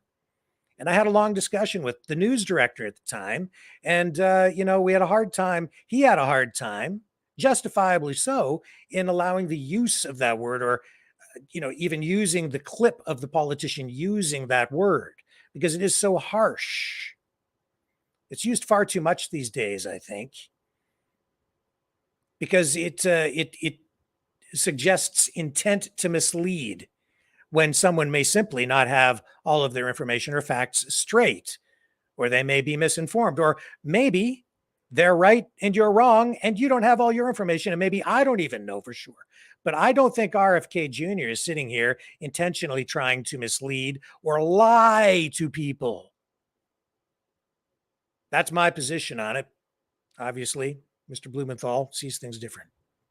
1936, I believe, because of the Peel Commission, which was giving prime property, including the ports, to the Jewish population at the expense of the Arab or Palestinian majority. The Zionist movement would not accept UN Resolution 181 because it was going to partition Palestine in a way that would have placed 50%. It would have had an even demographic between Palestinians and Jews within what would have been Israel. That's why they needed to do ethnic cleansing, to get them out of there so they could have a quote unquote Jewish state. So he just makes this up. Palestinians. But at the end, the Ottoman Empire disappears. And so there's a lot of land that is part of the Ottoman Empire. And the question is, what do you do with that land? Woodrow Wilson and the League of Nations said, what we're going to do is we're going to give it to whoever lives there. That's not true. It was Sykes and Picot who basically, through the Great Game, crafted in 1916, not at the end of World War I, but in 1916, the British Mandate of Palestine. They just carved it up through a secret agreement that was signed on to by Russia. By the way, it was the Bolsheviks, when they took power in Russia, who exposed this colonial plan, which doomed Palestinians. It was along with the Balfour Declaration. The Bolsheviks exposed that. So, I mean, he's saying it was, a League of Nations, kind of a United Nations style agreement. No, it was just raw colonialism that gave the British Empire the mandate over Palestine. Whoever lives on that land now is the sovereign of their own country. Well, they took Palestine, and they said, there's half the people, a little over half are Jews, a little under half are Arabs. So we're going to cut it in two, and we're going to give half, part of the Jews, part of the Arabs. But there was so much anti-Jewish, anti-Semitic bigotry at that time that they gave 4/5 of it to the Arabs and 1/5 to the Jews, just a tiny sliver 9 miles across to the Jews, tiny little piece of land with their sacred sites that were not Muslim sacred sites ever. So that's not what the Balfour Declaration said. I don't know where he's getting that from. That was the original distribution. And then in the 48 war, when Israel got its statehood, they were immediately attacked by by Egypt, Jordan, Syria, all the surrounding countries, and Lebanon, and miraculously beat them off. The Palestinians were on the side of the attackers. They were on the side of the attackers in 1948, when over 400 Palestinian villages were ethnically cleansed. Over 700,000 Palestinians were forced off their land into oblivion. They were on the side of the attackers. Like, he doesn't even acknowledge the Nakba, the ethnic cleansing. 200 villages had already been ethnically cleansed, including major urban neighborhoods, by the time Israel signed its quote-unquote Declaration of Independence in 1948. Then the 1948 war, he said, Israel just won miraculously. It didn't win by a miracle. The government of Egypt, which was a fake government, a fake monarchy, did not actually attack the Zionist movement or what would become Israel. It was basically a volunteer force. The only real force that attacked was the Royal Jordanian Legion, which had been trained by a British military expert, Pasha Glub. And through a secret agreement that was actually negotiated by Ben Gurion with then King Abdullah, they agreed to stop at the Latrun Gap, at this line, and they would get part of Jerusalem, what is now East Jerusalem, and Israel would essentially be created. They didn't continue on. There was no other real force fighting Israel. And then what Israel proceeded to do in 1967 was, and we'll get to this part of his Lie Fest, Hasbara Fest, is ethnically cleansed the villages that it couldn't get to in the Latrun Gap so it could build a highway between Tel Aviv and Jerusalem, Beit Nuba, Inwas, and Yalu. And it forced the citizens there at gunpoint to march to Ramallah, and then destroyed all of their villages and all their homes. And then the Jewish National Fund built a forest called Canada Park with a Canadian government grant on those villages, an artificial kind of forest, so that they could never return. He doesn't know anything about this. This is like the Leon Uris Exodus propaganda version. He watched some movie with Paul Newman. The key point here in response to what he said, I think, is that when he talks about the Arab states attacking Israel, at the time that the Arab states finally entered the war, Israel had already expelled hundreds of thousands of Palestinians from their homes in ethnic cleansing campaigns, as Max was talking about. So this idea that Israel was founded and then the Arab states decided to get together and just attack it to erase it from the map. No, they intervened after months and months and months of Israel ethnic cleansing Palestinians and stealing their homes and forcing them to flee. And then the myth was that was created was that the Palestinians decided to voluntarily leave their homes to help their Arab allies attack and kill the Jews. It's also cartoonish and ridiculous. If you don't believe all the Palestinians who still have the keys to their original ancestral homes, who can never go back, if you don't believe them, there's plenty of archival evidence of this, including from Israeli historians. It's all admitted. It was all planned to commit ethnic cleansing, and that was the real plan. And they massacred them in Tantura. They massacred them in Deir Yassin. Deir Yassin, by the way, they built a mental institution over the Palestinian village of Deir Yassin. Man, like, good luck resolving this issue. See, these guys, they want RFK Jr. to just take the position they have. But RFK Jr. is, like I said, between a rock and a hard place. And the reality is, these two guys, they've got a bias. They see it a particular way, and I get it. And I see a lot of what they see too on this issue. But I also understand that there's pragmatism, there's reality. Israel is there. It was created. It exists today. It's been there since 1948. There was activity that led up to that, politics that goes way, way back, long before I was born, before any of those guys were born, and we're dealing with the reality of that today. If we keep going back and going back, how far back in history do you want to go in order to support a particular position? If you're trying to resolve this issue and you keep going back and back and back and back in time on this issue, you can find justification for, I believe, either side for just about anything you want.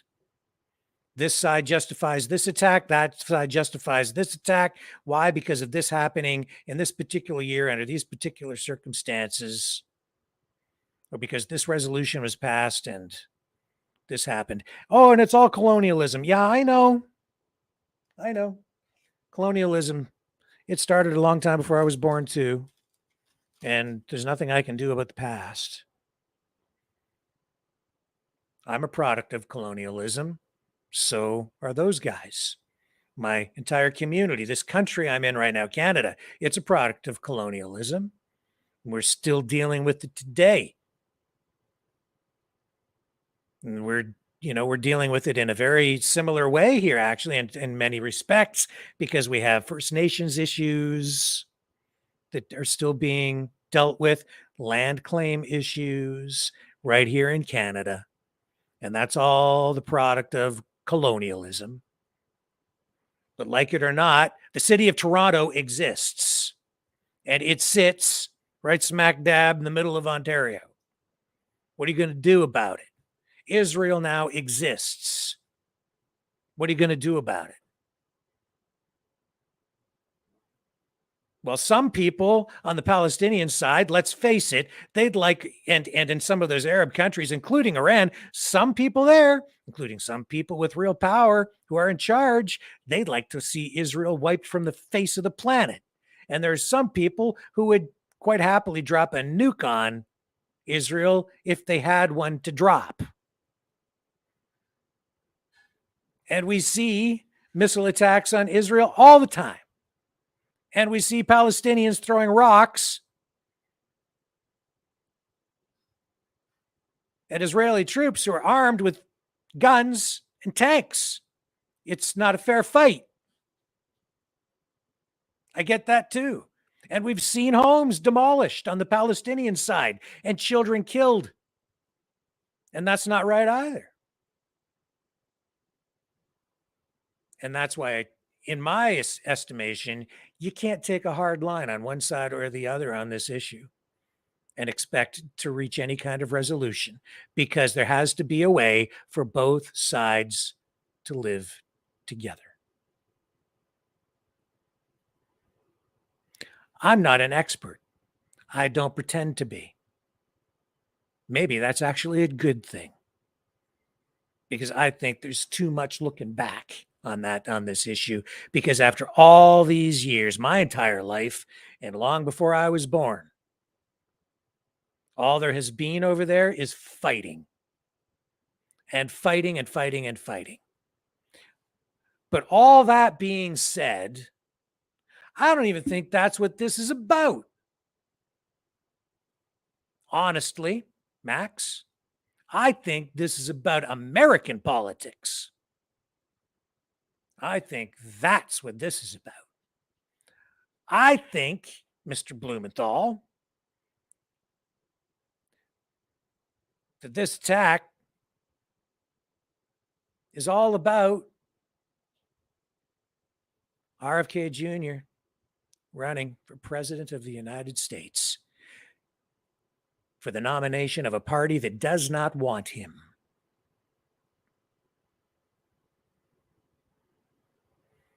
And I don't think they care how they take him out. I mean, I think that they care on this level. I think they'd prefer to take him out this way. Portray him as crazy, as an anti-vaxxer, as an anti-Semite, and someone who hates Palestinians because he's a racist. And so whether Max Blumenthal is engaging in this smearing and attacking because he genuinely feels impassioned on this Israel-Palestine issue, or whether he's doing it because he's actually an operative of the DNC, working as maybe, because his family has a long connection to, his powerful DNC family name has a long-standing history of connections to other powerful families within the DNC. And when you have that Blumenthal name, people might just be quaking in their boots a little bit.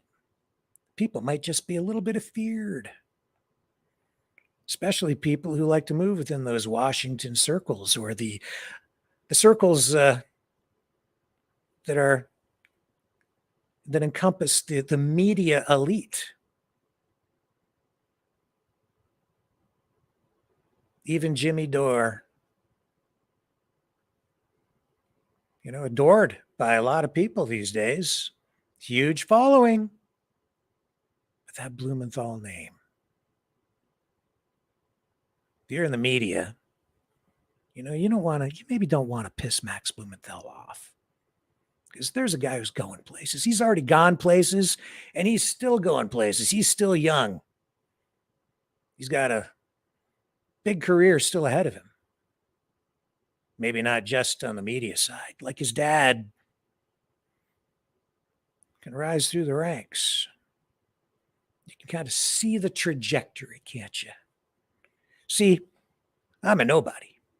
I'm just a little teeny weeny, inconsequential little Canadian journalist of the past, come back from the past to maybe haunt some people. but my voice has never been big enough to have that much of an impact. So here I sit tonight, finding myself, in a way, defending RFK Jr. against this massive Blumenthal juggernaut, steamroller, DNC attack. It's just, to me, that's what I'm seeing.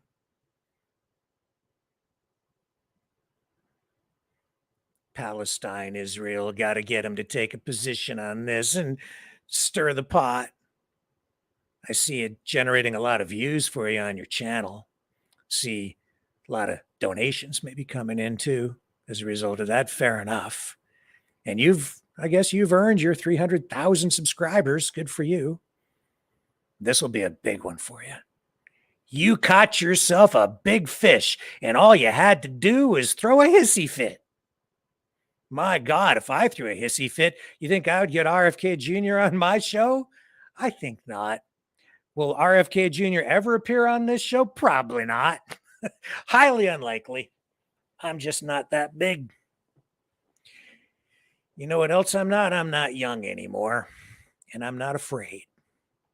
And I just don't care because I've been around so long, I don't have that much time left anyway. Not really. What have I got to lose by telling the truth? The real truth. And I'm not an American. I don't hang out in Washington circles, and I just don't give a damn. Other than to say this, I do care who becomes president of the United States because it affects the entire world, and it will have a direct impact on the lives of all the people in my country.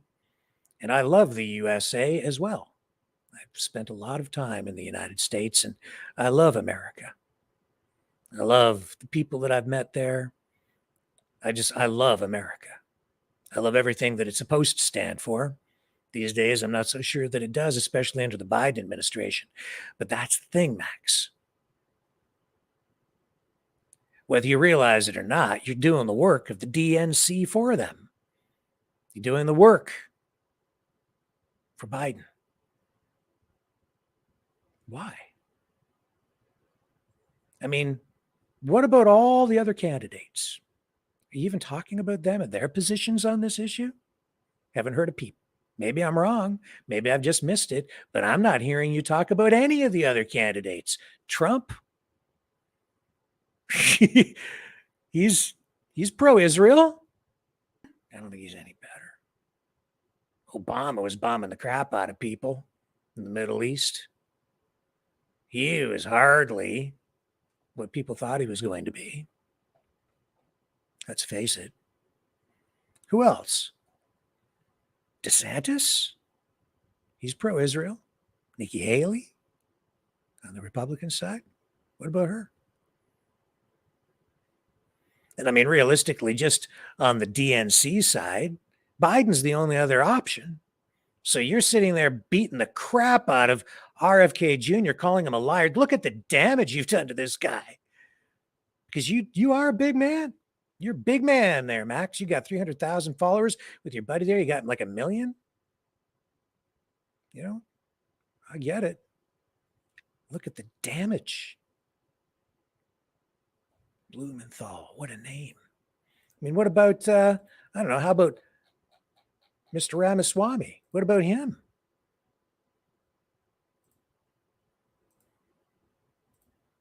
Would he be, would it be any better if, I don't think so. I've got an article here that I found. Here we go. How about that guy? Ramaswamy, I want to go even further than Trump on the Abraham Accords. Here's the headline.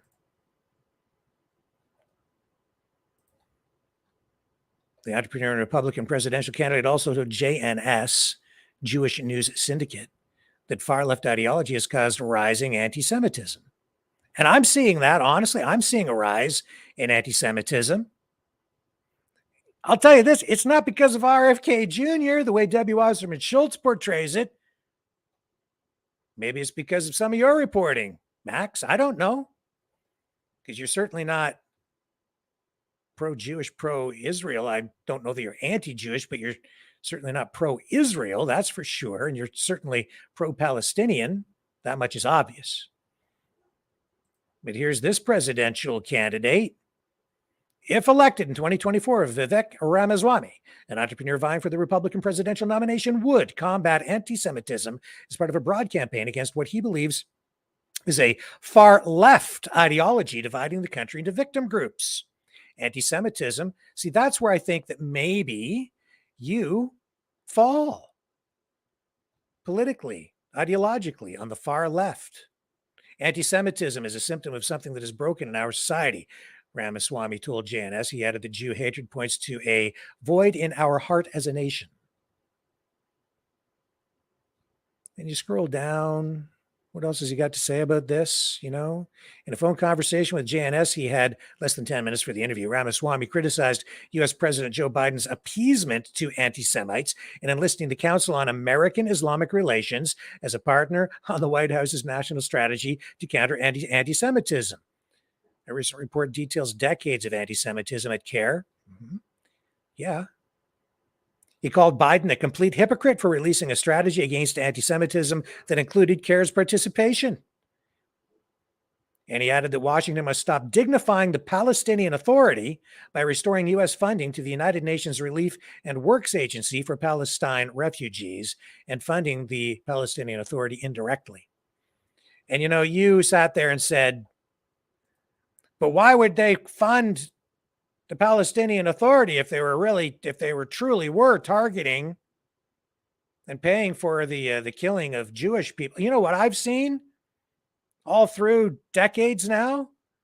The United States playing both sides off against the middle. I've seen them, you know, at one point, you know, going to war with terrorist groups like Al-Qaeda. And before that, creating a terrorist group, then going to war and arming them, or going to war with them, and then arming them later and putting them to work as almost like a mercenary force. So the United States will, depending on the administration and what the lettered agencies are up to, the deep state, if you want to call it that, they'll play all sides. They'll even create the problem, then manipulate it and control it and blame it on a foreign government, or just call it extremism and terrorism, when in fact it's actually the U.S. government that created the problem. But that's not the people, and that's why I love the United States, is because of the people there. But these lettered agencies, the CIA, certain governments, I've seen them controlling both sides. So, yeah, of course they could be. Of course, they could be funding the Palestinian Authority at the same time as having them kill Jews, and then at the same time supporting Israel by dumping billions of dollars into their defense budget to prop them up. And you know who benefits as a result of all of that? The military-industrial complex. People get rich off that stuff, Max. Could be that they're playing both sides. And so while you may very well be sincere in everything that you're saying, I think you're seeing things honestly from just one perspective these days, at least from everything I've witnessed over the last week and a half, 2 weeks, a couple of weeks. Because you've got a pretty entrenched position on this, respectfully. And I've taken some liberty here and I've maybe poked a little bit of fun at you. But, you know, the reality is, you know, I do respect you. I respect your work. I respect what you have to say. I think you are very well versed on this subject. You've been there. You've seen things from your perspective on the ground. But the reality of the situation is Israel does exist. It may not have been created in a just fashion, and the Palestinian people have suffered as a result.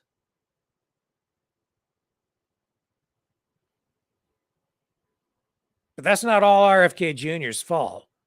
And while he may be presenting a particular kind of perspective on this, you need to keep your perspective on it as well. And I would say as well, if you're going to hammer on this guy, hammer on RFK Jr. the way that you have, then I'm kind of wondering and expecting, honestly, that you do the same damn thing for the other presidential hopefuls, at least the other ones who are in real contention, because you've inflicted a whole lot of damage on one candidate who holds views that are honestly probably not that far off from where the other candidates all stand as well.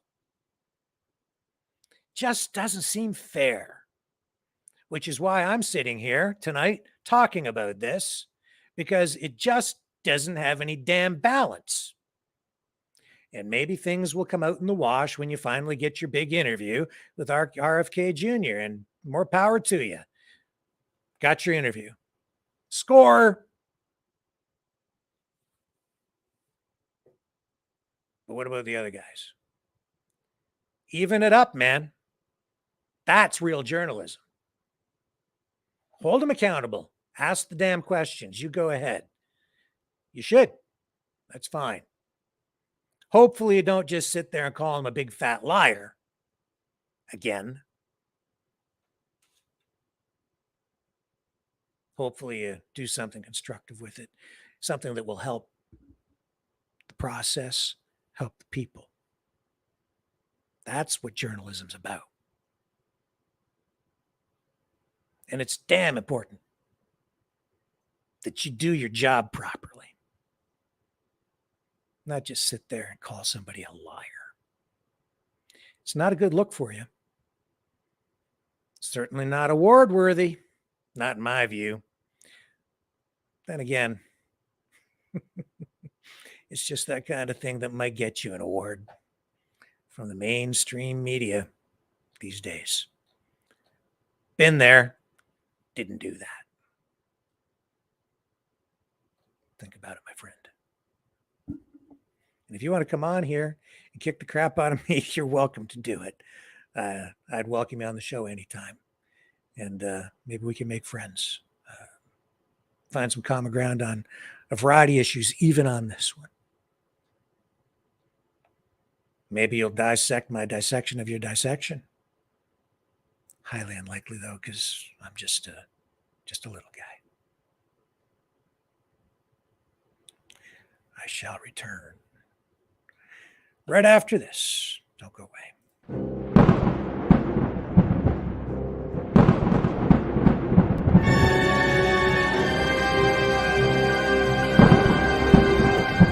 Fear not the storm, for truth is on our side.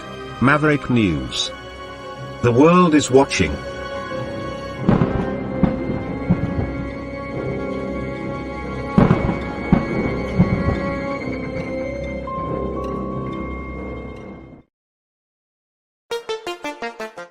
The New World Order. Government overreach. The Great Reset. Mainstream media lies. Now more than ever, independent voices are needed. Donate now at freedomreporters.com. That's freedomreporters.com. Maverick News. The antivirus program for your mind.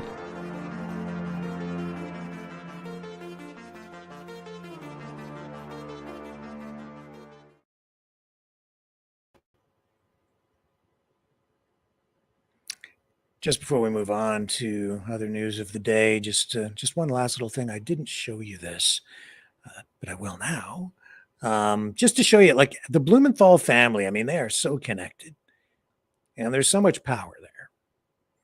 The Clinton machine will do anything to stop Bernie Sanders. So this goes back, right, to the last, well, 2 elections. And this also just illustrates my point. The DNC, the way their process is set up for selecting a candidate, it's not terribly democratic. It doesn't even really matter what the grassroots wants. in the end, the party really does have a process in place that allows the party elite, the people who control the party, to really end up deciding who their candidate is going to be. We saw that when Clinton got the nomination because Bernie Sanders was essentially robbed of the nomination. And even though there were some, there was some inkling that there might be a challenge from Sanders, in the end, no, it was just very clear that there was a legal challenge, and it was declared that the DNC was allowed to basically cook their nomination process. The Democrats don't believe in democracy within their own party. I'm not even sure they truly believe in it beyond that, but that's the way it works over there. And so here's an interview in Truth Dig.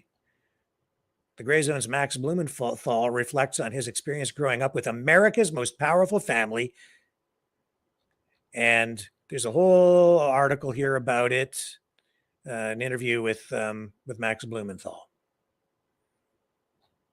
So if you're inclined, you can go check out that article for yourself, listen to what Max Blumenthal has to say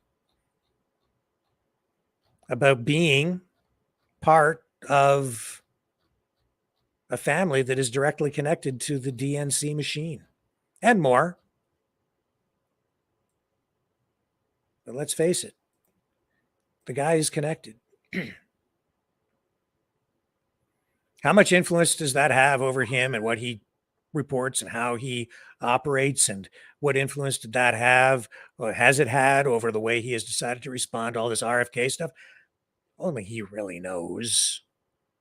But I don't think the connections are anything that can be denied. So whether he's doing it intentionally or not, like I say, he's doing the work of the Biden administration, of the Biden campaign team. The DNC, he's doing their dirty work for them, whether he realizes it or not. What about other news tonight? You guys want to talk about other news tonight? Before we do that, maybe I should do this. Maybe I can pay a bill by encouraging people to donate to our teeny tiny little platform here at freedomreporters.com. You can support us that way, or you can also donate at maverickdonations.com if you are so inclined. Now, if you're in dire straits and you don't have too much money, then don't donate. I don't want your money if you are struggling. So please don't do that.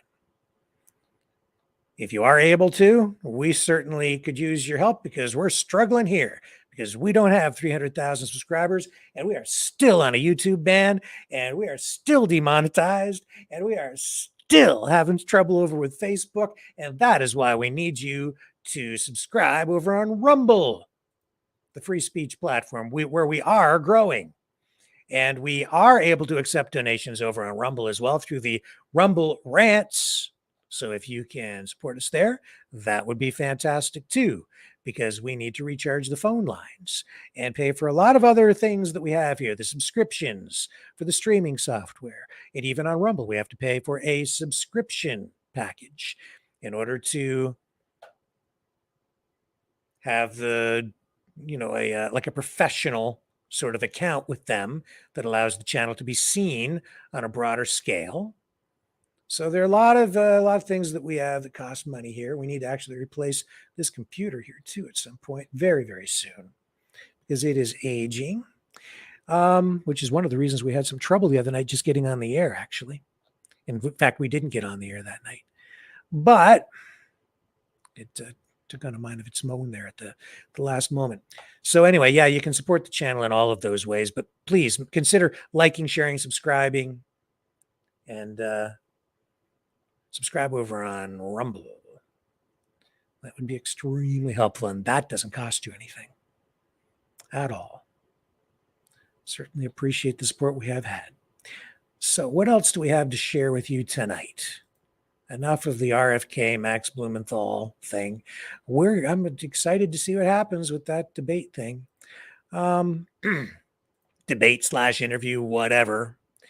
I know a lot of people are talking about this, though, on the Canadian side and maybe even around the world. because Justin Trudeau went to see the Barbie movie. He did. And here he is there with his son. And it is making international headlines because here's Piers Morgan saying, "So glad I'm not Canadian." That single picture of Justin and his son, I guess that's his son, dressed in their Barbie colors at the movie theater.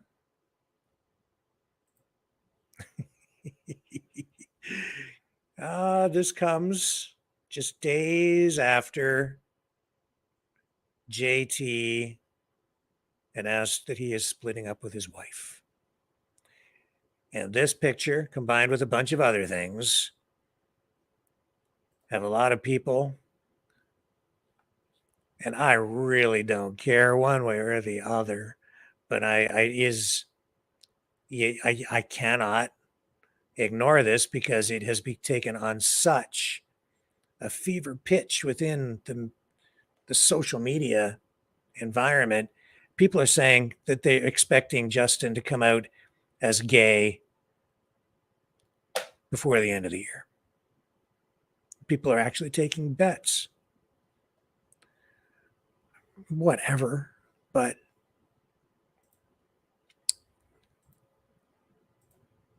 then you've got that.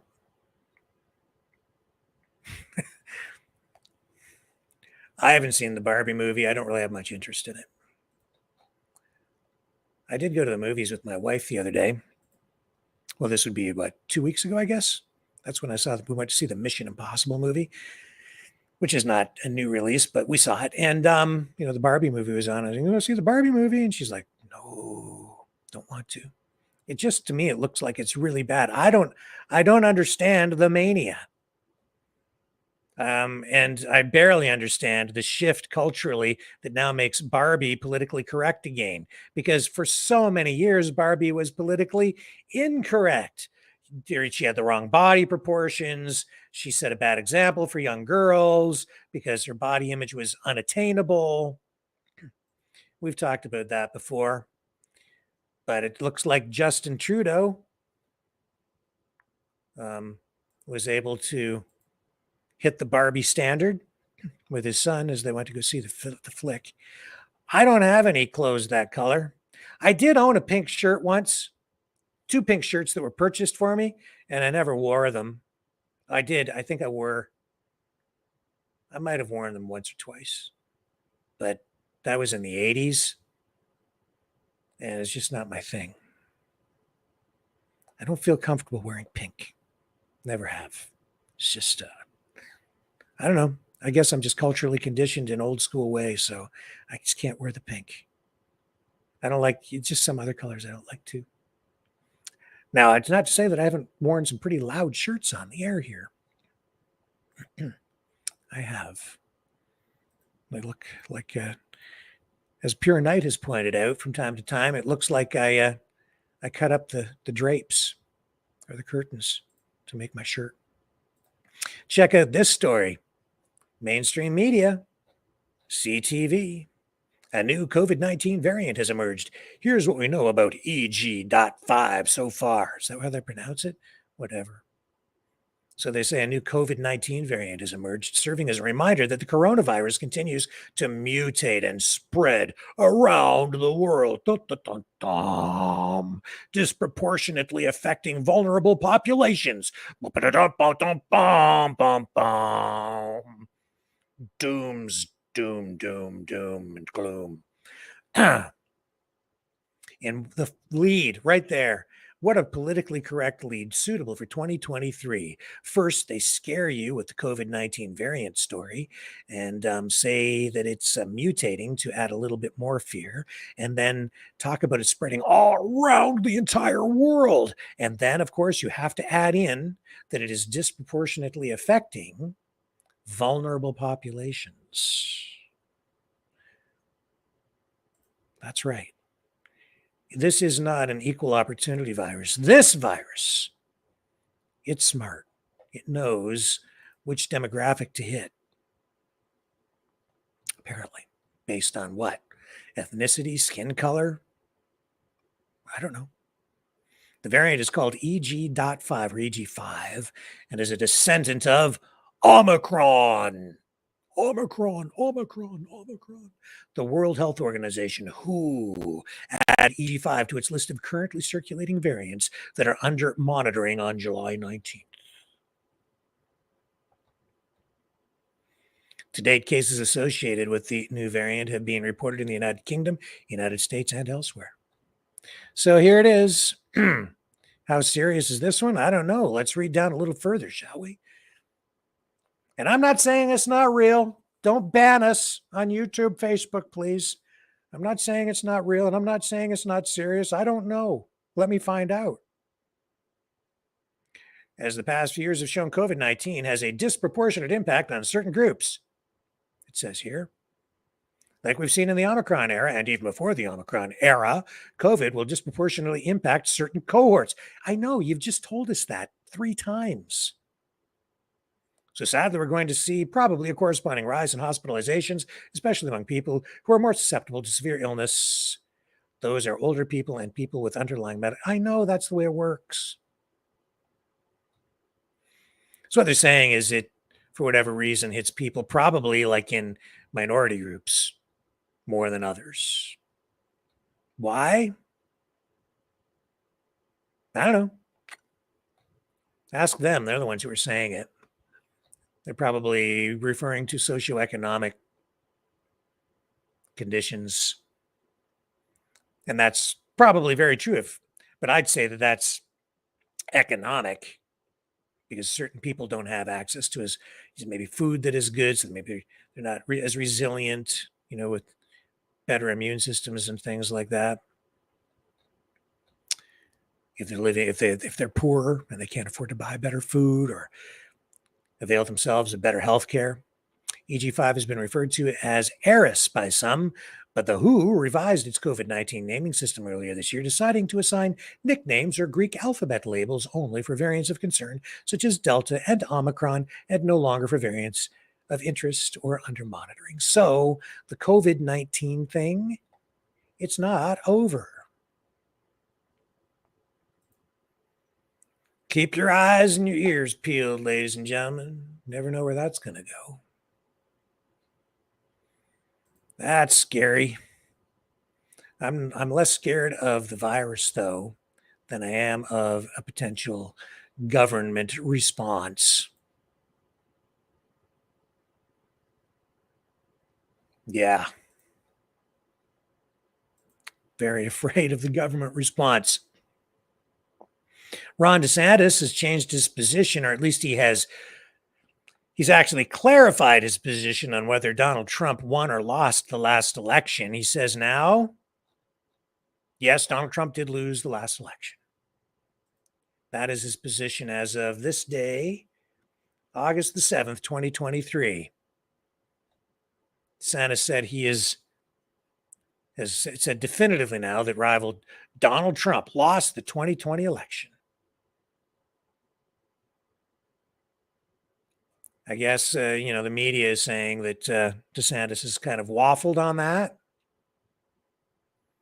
But today, in an interview with NBC News, he said, of course he lost. Joe Biden's the president.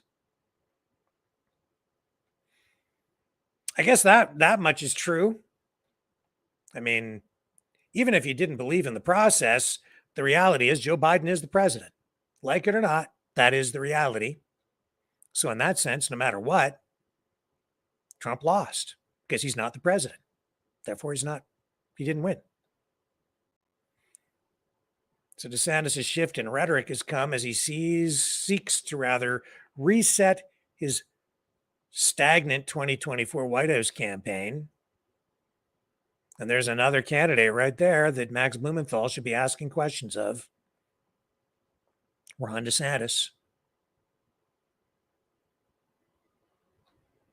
And Trump, too, for that matter, because Trump is way out in front.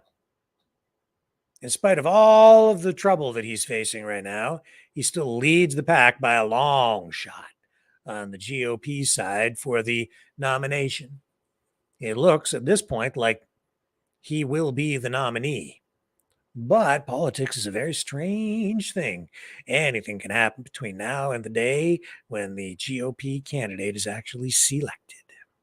Or should I say elected? If the election is a referendum on Joe Biden's policies and the failures that we've seen, this is a quote from DeSantis, by the way, says, if the election is a referendum on Joe Biden's policies and the failures that we've seen, and we are presenting a positive vision for the future, we will win the presidency. If, on the other hand, he said, the election is not about January 20th, 2025, but January 6th, 2021, or what document was left by the toilet at Mar-a-Lago, if it's a referendum on that, we are going to lose. That's an important point. It's actually very valid. And that also connects back to what we were talking about earlier tonight. I've noticed this as well. Donald Trump sucks all the oxygen out of everything. All of the media attention focused on the indictments and his legal battles. That's what everybody is focused on over there.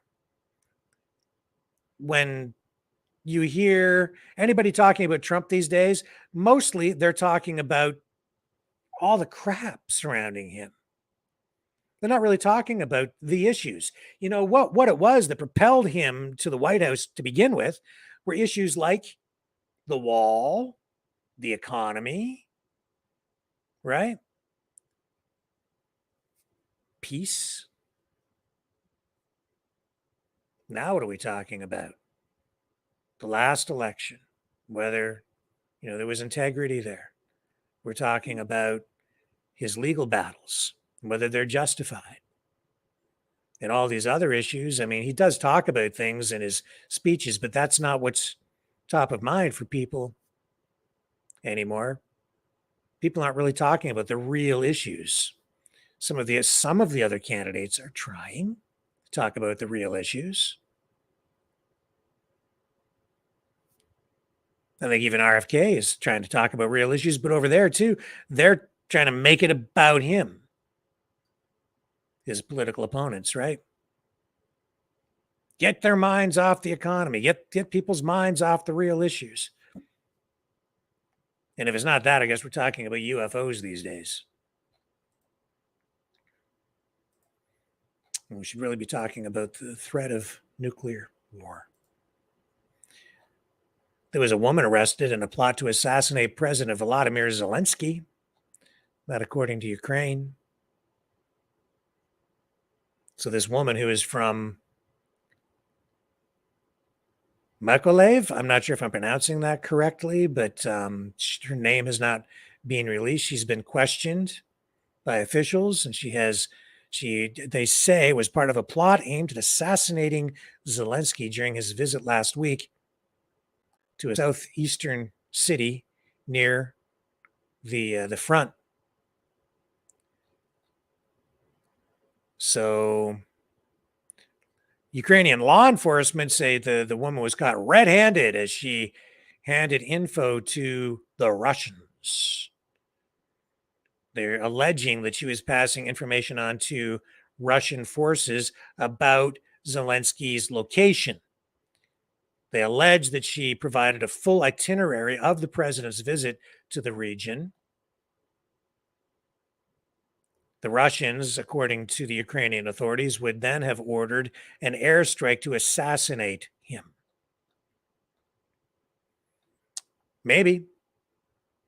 Wouldn't surprise me at all if they wanted to take out Zelensky. Not at all. So investigators learned of this woman's alleged plans ahead of the visit, and Zelensky took additional security measures while in the area, according to security officials. And the Ukrainian Security Service has continued to document actions surrounding all of this. And they've claimed that they have other data about other Russians involved in this. Sounds like a very credible story. Not surprising at all. Not to me. Probably not to you. Okay. Let's take a brief break, and when we come back, we'll set up the phone lines. Start taking some calls on this Monday night, August 7th, 2023. Do not go away. I will be right back. The New World Order. Government overreach. The Great Reset. Mainstream media lies. Now more than ever, independent voices are needed. Donate now at freedomreporters.com. That's freedomreporters.com. Maverick News. The antivirus program for your mind.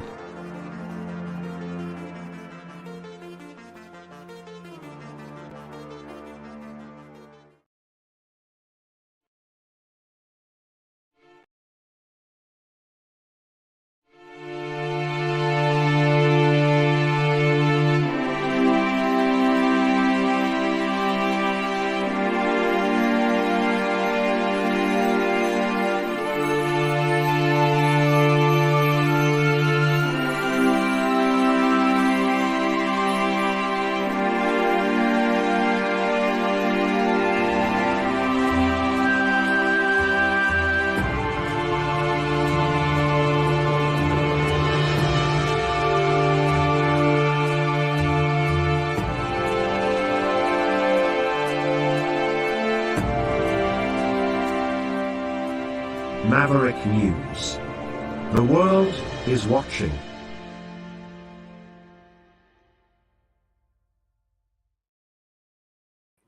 I'm back, and we are just about ready to start taking some calls here. The system is fired up. I'm just waiting for it to stabilize.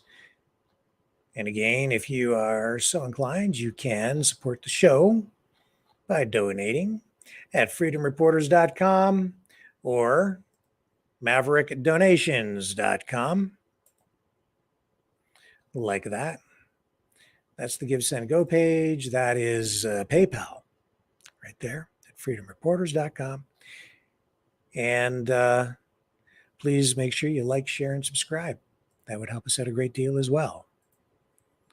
Just about ready here. Just waiting for things to free up over there on the phone system. Let me run the promo here for you so you know what number to call. This is how you can join the conversation tonight on the Maverick News Channel.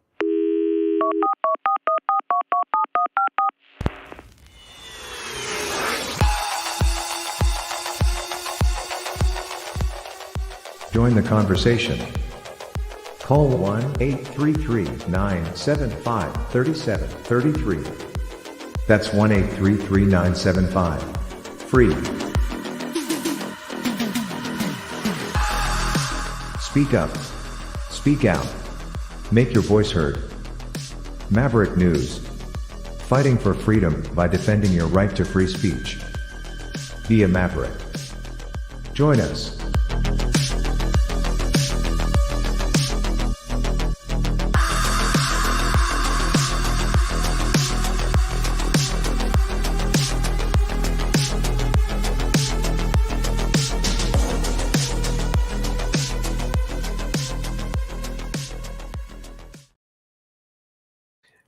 Okay, we're ready to start taking some phone calls here in just a moment.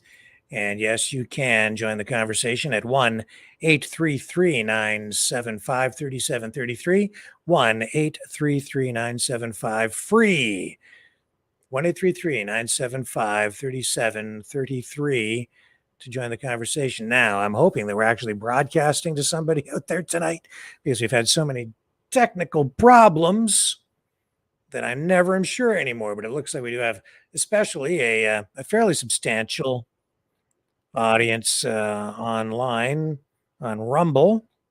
So we're doing okay over there. Not sure about our Facebook pages where we are finally able to broadcast again, but I know we are now blocked in Canada. So if you are trying to watch us in Canada on Facebook, good luck. Ain't going to happen They've blocked all of our news content over there. So we'll see if we get any calls at all tonight. Just not sure. Let me just find out what else is going on here on the news side of things.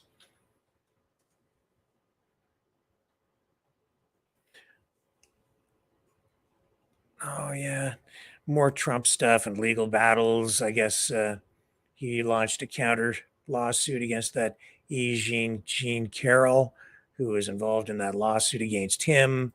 And things didn't quite work out there, so they've thrown that one out. That's not going to work for him.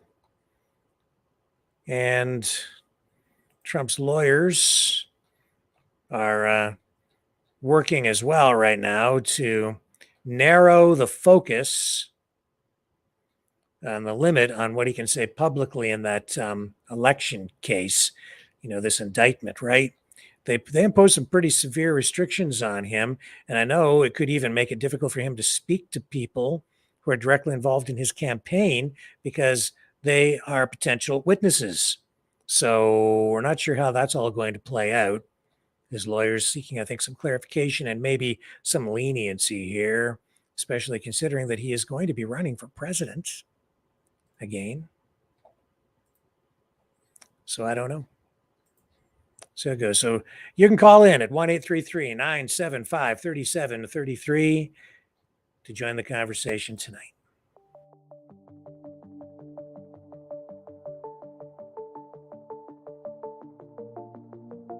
Greetings, brave Mavericks. Our quest for truth continues. We go beyond fake news. Together we expose propaganda. Together we pull others out of rabbit holes. We are maverick thinkers. We are all unique individuals, defenders of individual rights and freedoms, credible, trusted, grounded in reality. Maverick News, Maverick News. Defending free speech, free speech. Donate at freedomreporters.com. Do it now. Tomorrow may be too late. Maverick News. The world is watching.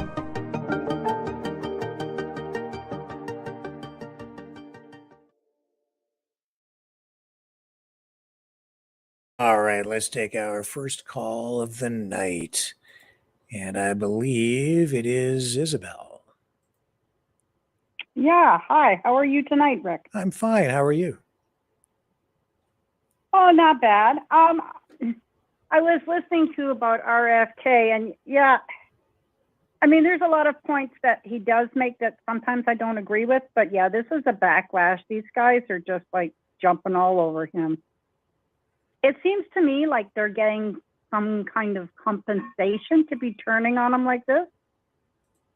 Who knows? I mean, the compensation, I think, here for Max Blumenthal will probably come in terms of revenue generated through his monetized channel when he generates a huge audience, when he gets RFK on his show, and it will also generate a lot of donations.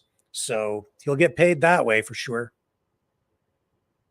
Yeah, to backlash though somebody when they're not there to speak for themselves, it's one thing to have an opinion. Yeah.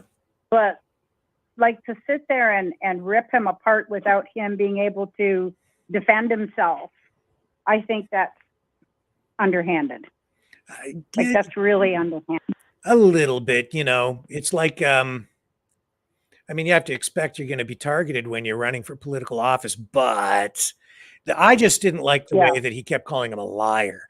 One thing to kind of critique him or go over the stuff. Oh, everything he says, like he literally said, everything he says is a lie. What? That was a bit extreme. They'd listen to a little bit of his speech and then they'd be, bang, oh, he's lying. And then they give him a few more seconds. Oh, he's lying. I'm like, oh my God. Yeah. Like he could be in error. He might be misguided, misinformed. Yeah. Maybe he's got a different opinion, but he's lying. It was that was the word they kept using over and over again. To me, when I hear things like that, that sounds like propaganda. Yeah. Yeah. It's like that misinformation and disinformation that came out of the woodwork for the last 3 years. Right. And this is the same thing. They're using that one word over and over, like they're pounding it in. Yep. Like I thought, oh my God, they're not even, they weren't being fair about it to me. The other thing I seen a thing on, was it Facebook or was it Twitter? I can't remember. About, is it titium or tinium that's in the water in Ottawa? There was a minister of the government on, it might have been TikTok. He did a video and he was coming out, and he is a minister in the government. And he did a speech on it, about a 5 or 6 minute speech on TikTok about the poison that's in the Ottawa River that's going to affect the people of Ottawa and Point Gatineau. And he's a government official? Yeah. And he said he had to come out and he had to talk about it. Because what they want to do is they want to build these above ground plants to clean the water. But he said the problem with that is this is going to be above ground. And he said, and he was literally putting out a warning to the people in Ottawa and Point Gatineau and Gatineau. And I'm like, oh my God, I have relatives up there. Like, are you kidding me? I don't know. I'm not familiar with the story, so I'd need to find out more about it. Well, I did try to send you a link to your mail.com address. Okay. Maybe you didn't see it, but I thought, wow, maybe I'll send this to Rick and maybe he'll be able to get more information on it. I was shocked when I heard it. He's the chief of something, and he was talking about, is it White Lake, where they had the poison in the water for the indigenous people? Oh, I'm not sure which community you're talking about. There are a number of them, right? You know, we've seen mercury poisoning, mercury contamination, variety of other issues. So did you actually send this to me? Yeah, I did. I'm just going to see here where. Here it is. It's I have a Facebook link here from you. Okay. And it's the chief that speaks about Ottawa water. Ottawa water. Yeah. Oh, chief. Yeah. That would have been the Facebook thing. I posted it on my Facebook, and then I sent it to you, and I thought, wow. Oh, tritium. Like that. Tritium. And I thought, are you kidding me? Because a friend of mine sent it to me, and then I sat and I watched it because she has relatives up there too. Okay. And I'm like, wow. Because I know is it the Ottawa River or is it the Rideau River? One of the rivers actually runs past my brother-in-law's property in the Laurentians. I think it's the Ottawa River. This is I'm just Googling it here, and there are stories going back a couple of years about it. I don't see anything new. There's a story here from 2018 about this. Here, I'll bring it up so you can actually see it on the screen, folks. This is one of a few different articles. This is a CBC piece. Hang on a second here. Okay, so we want to, it's just a little difficult. And actually, the one this came through from Serena Freedom Bear. Well, that So I'm wondering. doesn't necessarily mean anything one way or the other. No. That she posted it, other than there's nothing new about this story as far as I'm seeing. The clip that she has posted may have been something older. I don't know, but all I'm seeing here is older stuff. Report details dumping water contaminated with tritium, PCBs, and other toxins from Rolfton, Ontario site. And so Indigenous communities and environmental groups and other concerned citizens who monitor toxic waste are increasingly concerned about the dumping of radioactive matter and other contaminants into the Ottawa River from an inactive nuclear reactor northwest of the capital. So yeah, this is an older story. This is old. That's an older story? Yeah, a scientific report released back in February. And this is already an article from 2018. Wow. I'll tell you, it just made me let me just trigger. And yes, I tried to it find does out more trigger you. And information on it. let me just tell you how I'll comment on that. There are people out there who do post things just to trigger people and to get people upset and agitated. And they have political motives sometimes, and sometimes they do it just because they're not aware. And then you get other people sharing it, and then it ends up here where we're talking about it. And it's important to keep things in proper context. And it's not to say that this is not true or that it didn't happen, but we have to understand that this is from as far back as 2018, and we're now in 2023. But just by posting it, it gets people upset. And so that clip, I would say, might be from even as far back as that, and somebody has taken it and reposted it and repurposed it.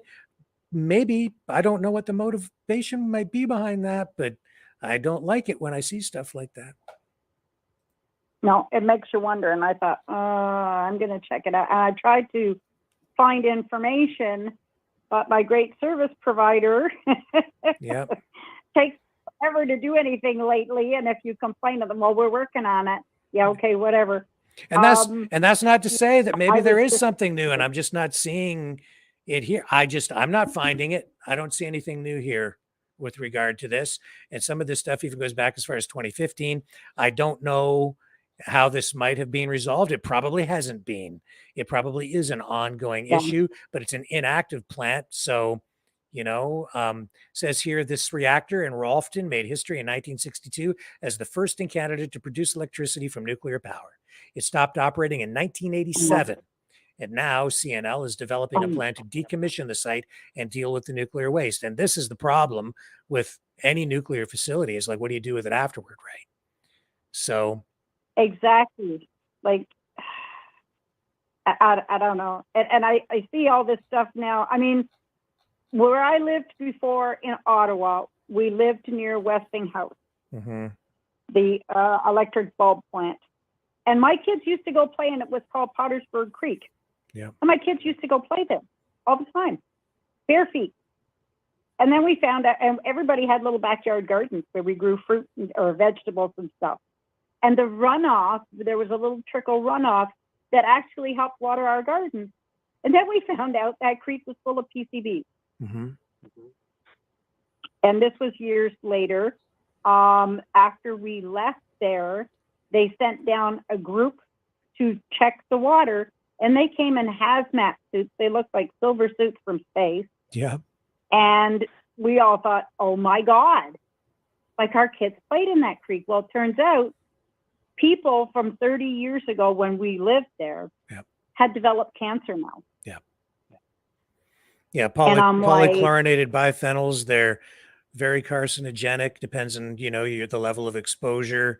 It's an ongoing problem. They used to use PCBs in electrical transformers, and then that PCB oil, when it was disposed of in some cases in, improper ways, it ended up in waterways and in other places. I've covered a lot of stories about PCBs over the year. It's a big problem, and that they stay there for a long time. They don't break down easily, and your body can't break them down either. So that kind of contamination is extremely serious. Got to take it seriously. That's what they call like the forever poison, right? Yeah, it's around It like, just goes on and on and on and on. yeah. Yeah, PCB is bad news. Yeah, and I've seen PCB fires that I've covered too, Wow. electrical transformers that have caught on fire filled with PCBs, and then you get PCBs, spewing into the atmosphere. I mean, these things happen. It's out there. You have to keep it in context and perspective, of course, right? Treat it seriously. Yeah. Don't lose your mind over it. Deal with it accordingly, but absolutely, it's got to be taken seriously. Yeah, I just think lately they're throwing so much at us, left, right, center, top, bottom, angle wise. It gets your mind to the point where you're like, oh my God, I need a break. Oh yes, yeah. No, no question. I mean, and I understand where people lose it. I mean, it's unfortunate, but you see it happening, right? Yeah. Well, I think there are some people who want us to lose it. I think that's the problem right now. Yeah. There's some people who are just posting stuff to get you jacked up. Oh, here's something from 5 years ago. I'll post this now, and that'll scare the crap out of them again. I think it's honestly there's an absolute campaign ongoing out there. Oh, there is. Yeah. I mean, I don't know. I look around and I think I am so glad I'm not in the big cities because they're worse. They're worse. Mm-hmm. Being in a smaller community, I don't know. And maybe we seem to have a better grip on things. I don't get it because I don't see that where I am. I mean, there's only maybe 2,500 people here. Yeah. So I don't see that. And it would stand out like a sore thumb because, well, what do you want to call us? We're a senior community. So there's very few young folks. Mm-hmm. And a lot of the older folks are like, are you frigging kidding me? Yeah. You want to be a what? I understand. I want to be a furry. I don't want to be a furry. Yeah. Well, I don't, I make mistakes. I'm only human here, but I'm always doing my best to, try to keep things on the straight and narrow, to give people proper perspective. And I try to check things to see first if they're true, and secondly, if they're current, and if it's factual, and provide proper context. So it's important, right? Yeah, but it makes you wonder, where did the logic in the world go? Like, did they just rip the logic right out of our language? Because it doesn't seem to be like, you listen to the states, there's no logic there. With the Democrats, you're going, oh my God, they're doing what next? Yeah. Now what are they into? And I'm thinking, hopefully little Fancy Socks doesn't get the same idea, but I mean, he's got his own problems right now. But although people are making me laugh because they're dressing him up like Barbie. Yeah. I said that to my neighbor. I said, well, gee whiz. I said, if she can divorce him, can we do the same? That would only be fair, right? Yeah. Well, I'll apply for my divorce papers. Yeah, well, he's suffering in the media right now. Certainly on social media.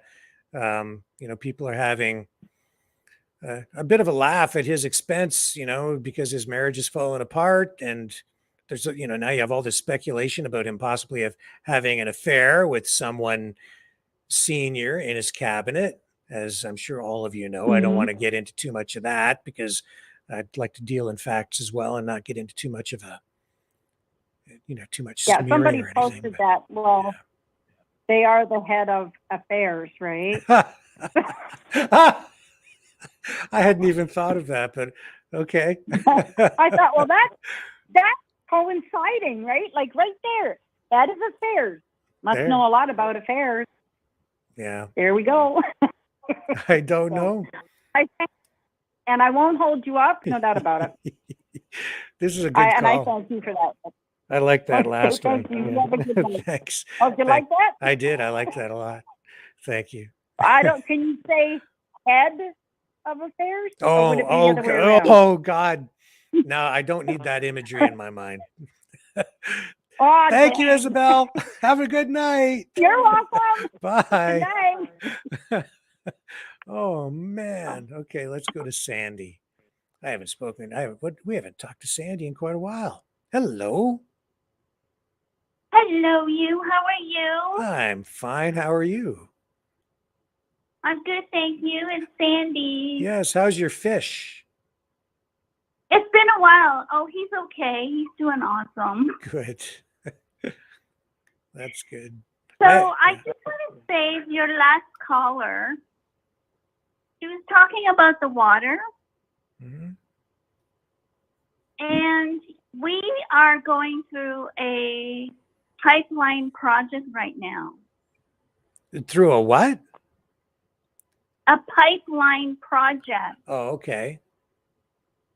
And it's big because it's been almost 3 years since they've been doing it here, and I'm in the Kawathas.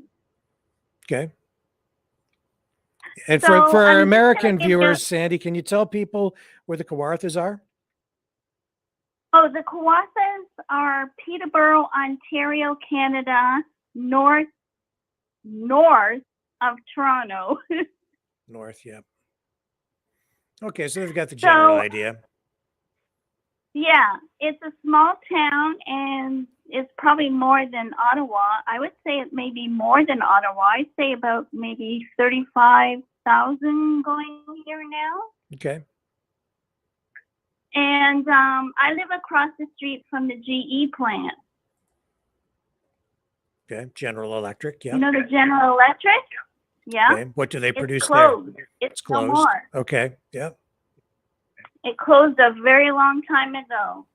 And this went very viral in the papers, on the news, and a lot of people came out with melanoma cancer, and it wasn't good, but I wasn't here at the time when it happened, and I've walked by it a couple of times, and I'm like, wow, this place is huge. It's a big plant.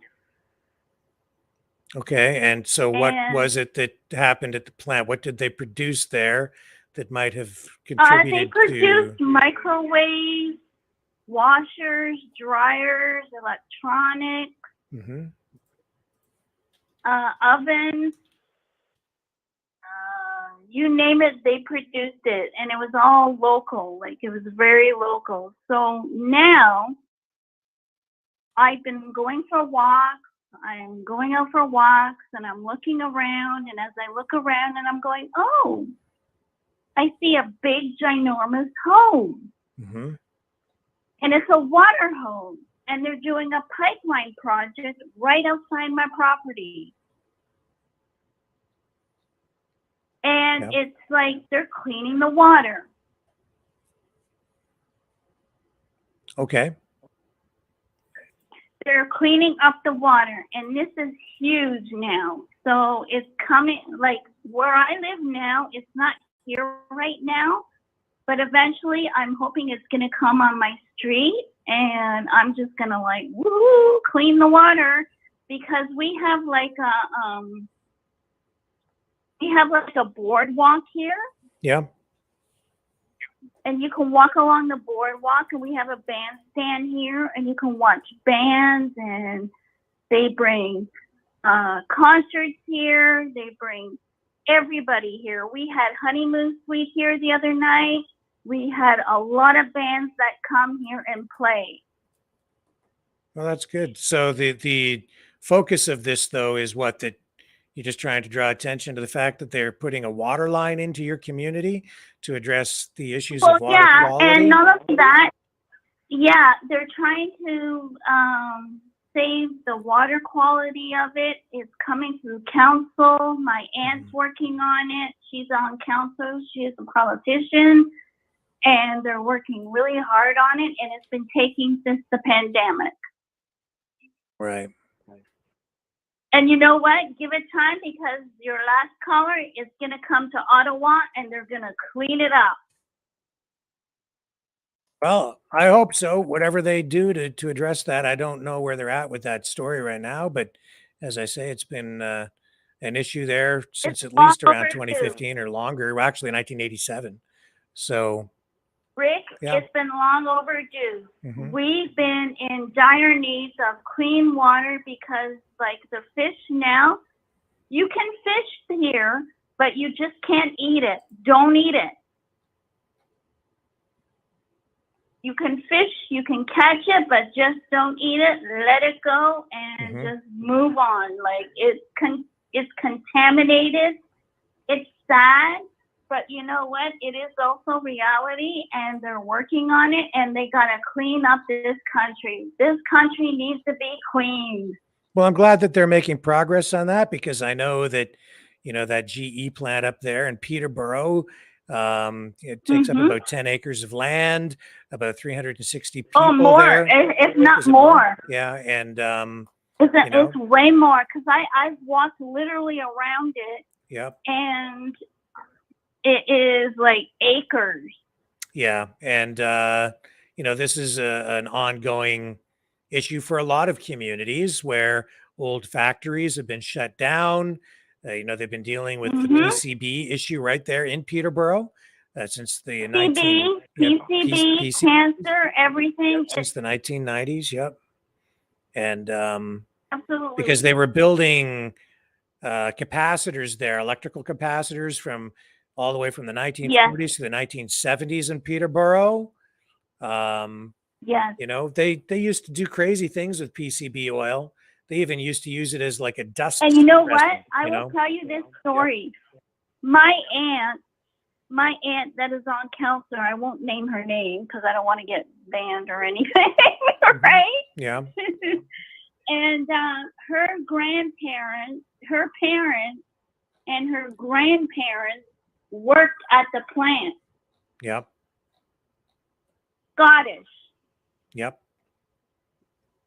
I come from a very good background, and I didn't even know this because my sister married into the family, and I thank God every day of my life.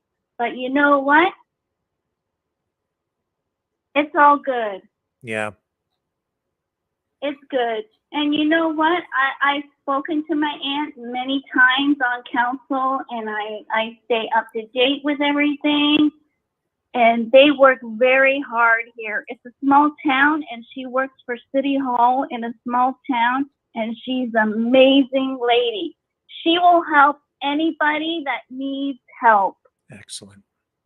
Well, listen, Sandy, we're going to move She's on. amazing. We're going to move on because we've got calls stacked up here in a limited amount of time tonight. I appreciate Oh, and you can phoning I in. just say one thing? Of course. Yeah, go ahead. I will not vote for JFK. You mean RFK? RFK, I will not vote for him. Okay, why or is his that? father. Why won't you vote for RFK Jr.? Well, first of all, you're Canadian, so you can't because you're Canadian. I can't. And, well, I'm not U.S. yet. I'm working on it. Yeah. I am working on it. I will be a part-timer. Okay. But I will not vote for him, RFK, because he needs to rest his voice, and he needs to have a doctor's appointment, or he needs to clear up whatever the voice is going through and clean it up. He can't. He's had that since I think he was in his 20s or 30s. I don't know exactly when he's seen doctors about it. I don't It's know nothing what it he is can. going on with that. Yeah, it's a medical condition, and he can't. YouTube. He's stuck with that. Well, for the you rest know of his what? life. Then no, I will not. I would never vote for him, and I'd like to see some young people come into politics in the U.S. and Canada very soon. Okay. Well, I appreciate your call tonight, Sandy. Thank you. Thank you. Nice to see you. Nice to talk to you too. You have a great night. Say hello to your fish for me and tell him Fred, our freedom fish over here, he says hi to. Okay, let's move on. And this is Ashley. Hello. How are you this evening? How are you doing, bud? Good. Can you hear me? I can. Hey, how you doing, Rick? Excellent. I'm on my earplugs. You have to excuse me a little bit. I'm outside. Okay.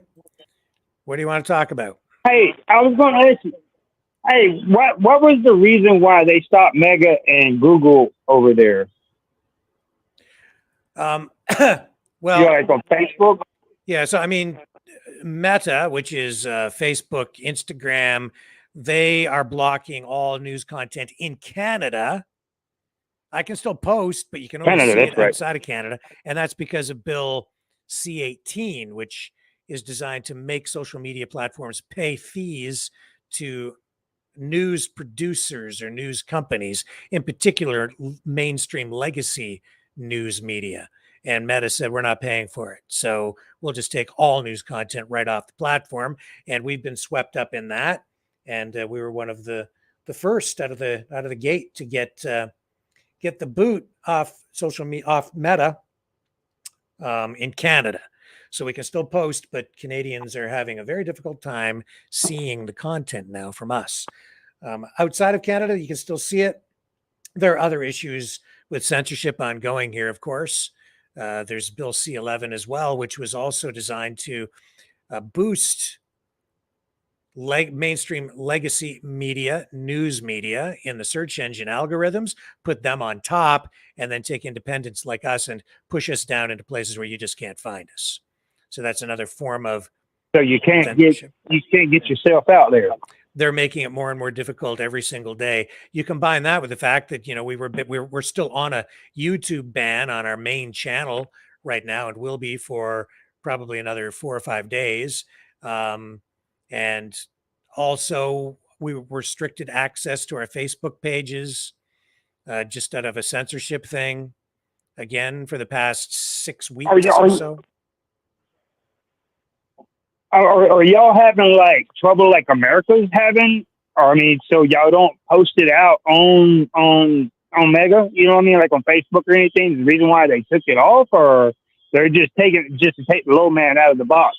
I think a lot of it is to take independent media out, and in particular, you know, any just media that has points of view that they don't want promoted. Correct. So in other words, the lady was just on there talking about she don't like Kennedy and stuff like that. He had throat cancer, you know, because I made a joke with him when I first came on, when I heard him coming out trying to run for it. And I came out there and I was like, oh man, I don't want another one like Joe Biden. Well, a guy came back and he was telling me he had throat cancer. You know, I was like, man, I felt bad about that. You know what I mean? You know, I mean, it was just like, because it was just the way, because the Americans is going. And another thing, the natives is coming into America. What is your theory? Why is America letting the natives come to America? What is your theory? And I'm gonna see if I'm right or wrong. Sorry, why is America letting who come to America? The natives come to America. All the people that they've inviting all over here. You see what I'm saying? The NATOs? Yes, sir. That's what we call the Puerto Ricans, the Mexicans, the Chinese. Everybody's coming to America just to come into America. All right. The theory of this is the white man is overpopulated. So when they come out, like looking in Africa, where they done killed all the white farmers, they done killed. You know what I mean? Over in Africa, and Africa's already signed up, taking all those people to Russia. Like, honestly, yeah, I hear what you're saying. That is, deep. Yeah, I know. I'd rather not discuss that here. It's a yes, sir. Yes, sir. It's a subject matter that would actually get us banned again. And I can't say that I don't really quite agree with what is. See, we're overpopulated. We got to have some way to get help. I'm sorry. We got to get help somehow. Help. So we got to get help somehow. So we're overpopulated. And like I said, with everything that's going on and with the voting this year, I don't even think we're going to have a vote this year, because it's going to be so much riots going on where there ain't going to have people to even make it to the voting. You know what I mean? Well, I can certainly. So yeah, it's going to be a rough year. I think there will be riots. There's no question about that. It's going to be a terrible election, because there's going to be so much division and I think even violence. So I'm really not looking forward to it. And crazy propaganda and misinformation, disinformation, and so on. So, yeah, and that's because of the artificial intelligence that can create fake images, fake videos. We're seeing it already. I talked about it last night. It's going to be a terrible election. Yes, sir. Yes, sir. Yeah. Well, Eric, I don't mean to disturb the peace, man, but I just want to see what's your thought. I was just wondering why they took all the mega out of there. I mean, the purpose of like BBC and all those people like that right there. I mean, I know a lot of musicians trying to get all their music out, and they're shut off. Yeah, well, Rick, man, it was nice talking to you again, bro. Yeah, good. I love Rick's world. Thank you. Appreciate the call. You have a great night. All right. I didn't mean to disturb the nest.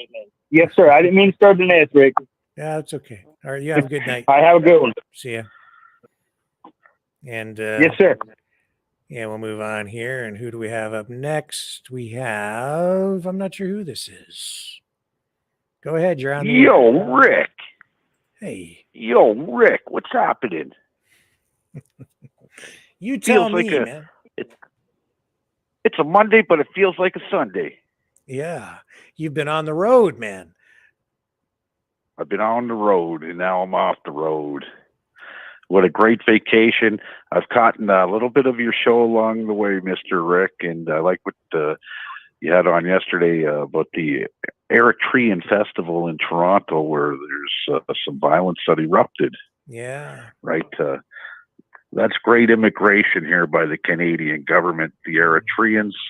Okay. And I know a lot about Eritrea. Okay. It's a little country that's straddled next to Ethiopia on the, I think it's the Suez Canal. Okay. And believe me, before we made the alarms about the Ukrainian conflict, there was over 500,000 people killed between the two countries in conflict. Okay. And nobody heard a word about it. Yeah. Right. And the reason why is because I know the reason why. The color of the skin. Right. You got the Ethiopians and the Eritreans, they're black, and nobody gave a shit. Okay. Over 500,000 people killed. People listening out there. That's the truth. Okay. And your mainstream media wouldn't even say a peep about it. That's right. As for RFK, I don't know. I can't say much. It's U.S. politics. In my words, I'm not going to get uptight over the U.S. Political system because it means nothing to me over here in Canada. Sure. Period. So you see people getting upset. Oh, RFK or Trump or this and that. Wait a second. You're Canadian. You don't even have a say in the elections. So why are you getting upset about it, right? Well, I mean, I take note because we have a big American audience, and also because it does have a direct impact on what goes on over here, and it's going to have a serious impact on what goes on in Ukraine. And I think that's one of the main issues the world is facing right now, because I'd really like to not get incinerated in a nuclear exchange. So I highly doubt that's going to happen. I hope not. I really highly doubt that's going to happen, right? As Isabel was talking about I actually seen that video today that came up about the poisonous water.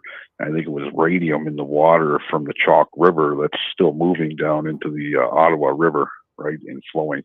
Okay, so is there some new development with that story? Yes, there's leakage. Okay, that's what I got from it anyways. There's leakage coming from one of the concealment areas for uranium or whatever, right, from the Chalk River project. You know about that river. Yeah, but when I'm Googling it here, there's nothing new coming up. It's all old stuff from years ago. So I don't know. I just don't know. I seen it this morning. And the guy was giving a speech on it, right? I didn't know what to make of it.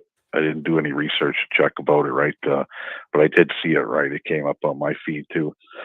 But you know what? Don't drink the water. I really don't.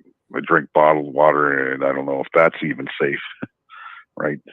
But I do know one thing. I did a broil. I brought back, oh my God, I went all the way to PEI for my potatoes, Prince Edward Island, for my potatoes to do my seafood boil. And before I left, the people that I dealt with the fish, because they're always cooking the fish themselves, right? Seafood, crab legs and lobsters. So how are you cooking that? They said, we use the seawater. I went out and took 10 gallons of seawater home with me too. So I do my own fish boil, and I did it yesterday, and what was in it was spectacular. I had everything in there. I had, from the ocean.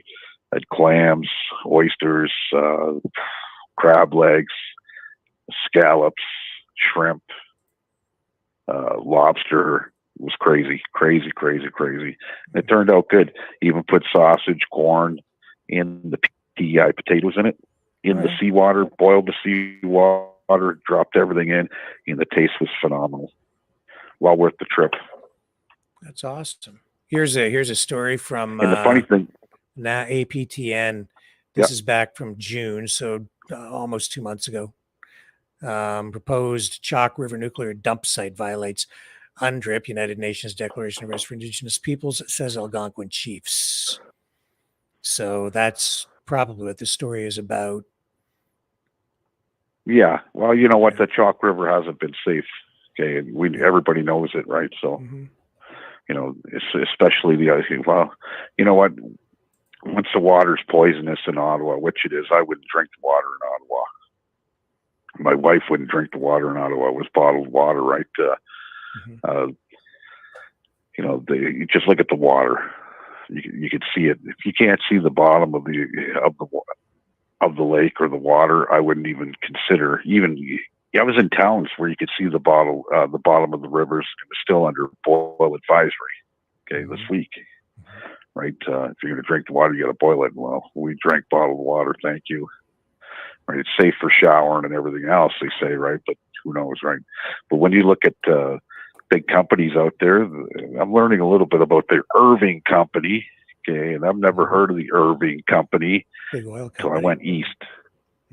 Not only oil, Rick, they got their hands into everything, in the lumber, you name it, okay? Yeah, they're huge out east. They own the east practically. They're that big. They do. Yeah. And the the premier of New Brunswick is an ex-executive of who? Irving Oil. Right. A lot of people don't know.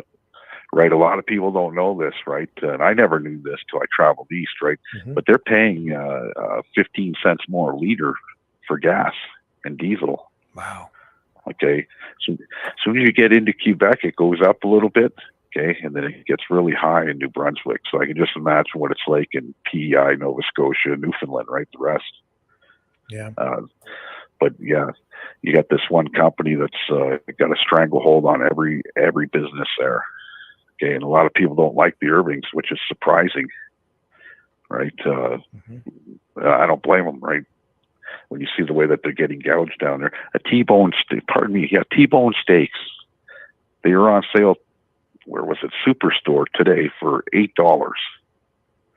Okay, that T-bone steak in New Brunswick's going for $27. A pound of bacon, $12. Here in Windsor, they were on sale the other day, 2 for $5. 2 pounds for $5. I swear to God, Rick. Okay? What the heck? They're getting gouged, and they're getting gouged hard. Now I see why everybody eats moose, and there's a lot of moose in New Brunswick, right? Beef's usually not on the table there because you can't afford it. Wow. Right, so they're getting gouged big time, man. And I shook my head down. I was telling people the prices that we're paying down here. They're like, "Yeah, right." I said, "I'm telling you, man. You know, I brought back a shit ton of seafood. It was almost 3,000 this load, right, in seafood, and I had it gone. Okay, I got back. I left Friday. I was back here Saturday morning, straight run through. I was going to meet you on the highway, but you didn't answer. 3 a.m. I after. wanted to, man, but it was like 3 a.m. I was working late, and then I rolled over and I dozed off. The next thing I knew, it was, I don't know what time I messaged you. Was it like 4 or 5 in the morning? Because I missed you, and it was like, yeah. Well, I got home. I got home. I passed out on the couch at 5 a.m.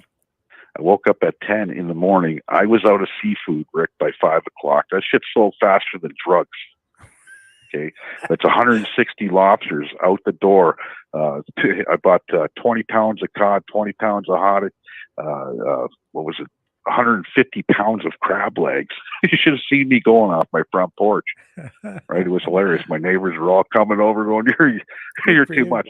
But it did cover the cost of my gas in the end, right? It was $900 in fuel there and back, right? So it covered the cost of that. But the experience was unreal, right? The people that I met were great.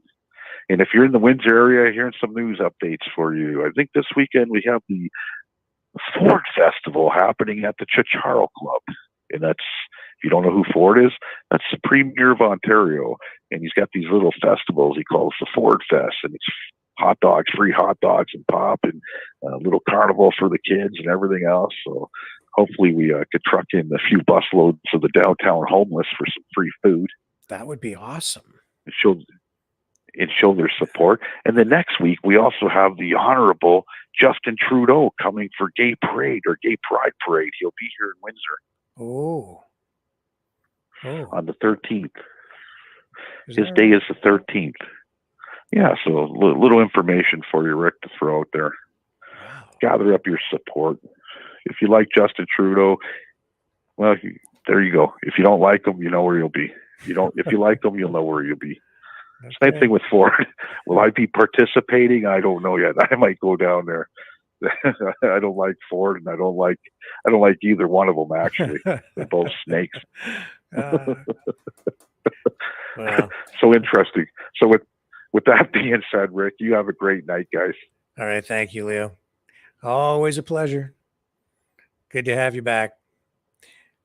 All right, folks, we're gonna drop that and drop this.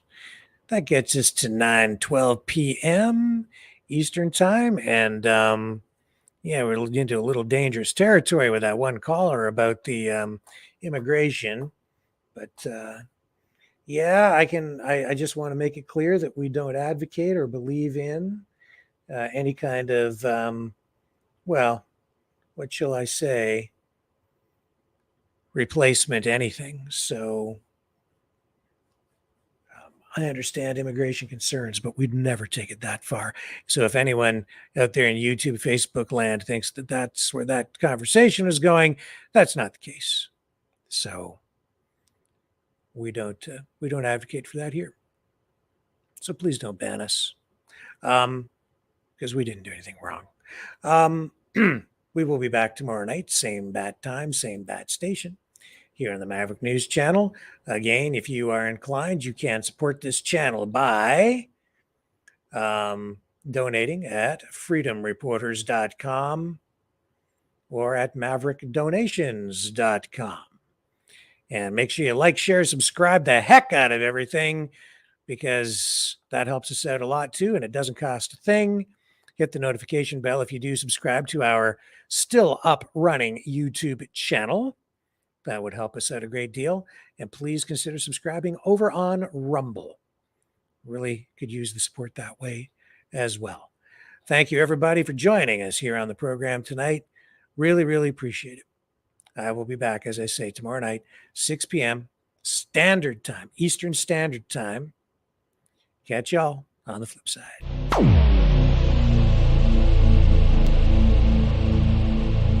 This has been a Maverick Multimedia production.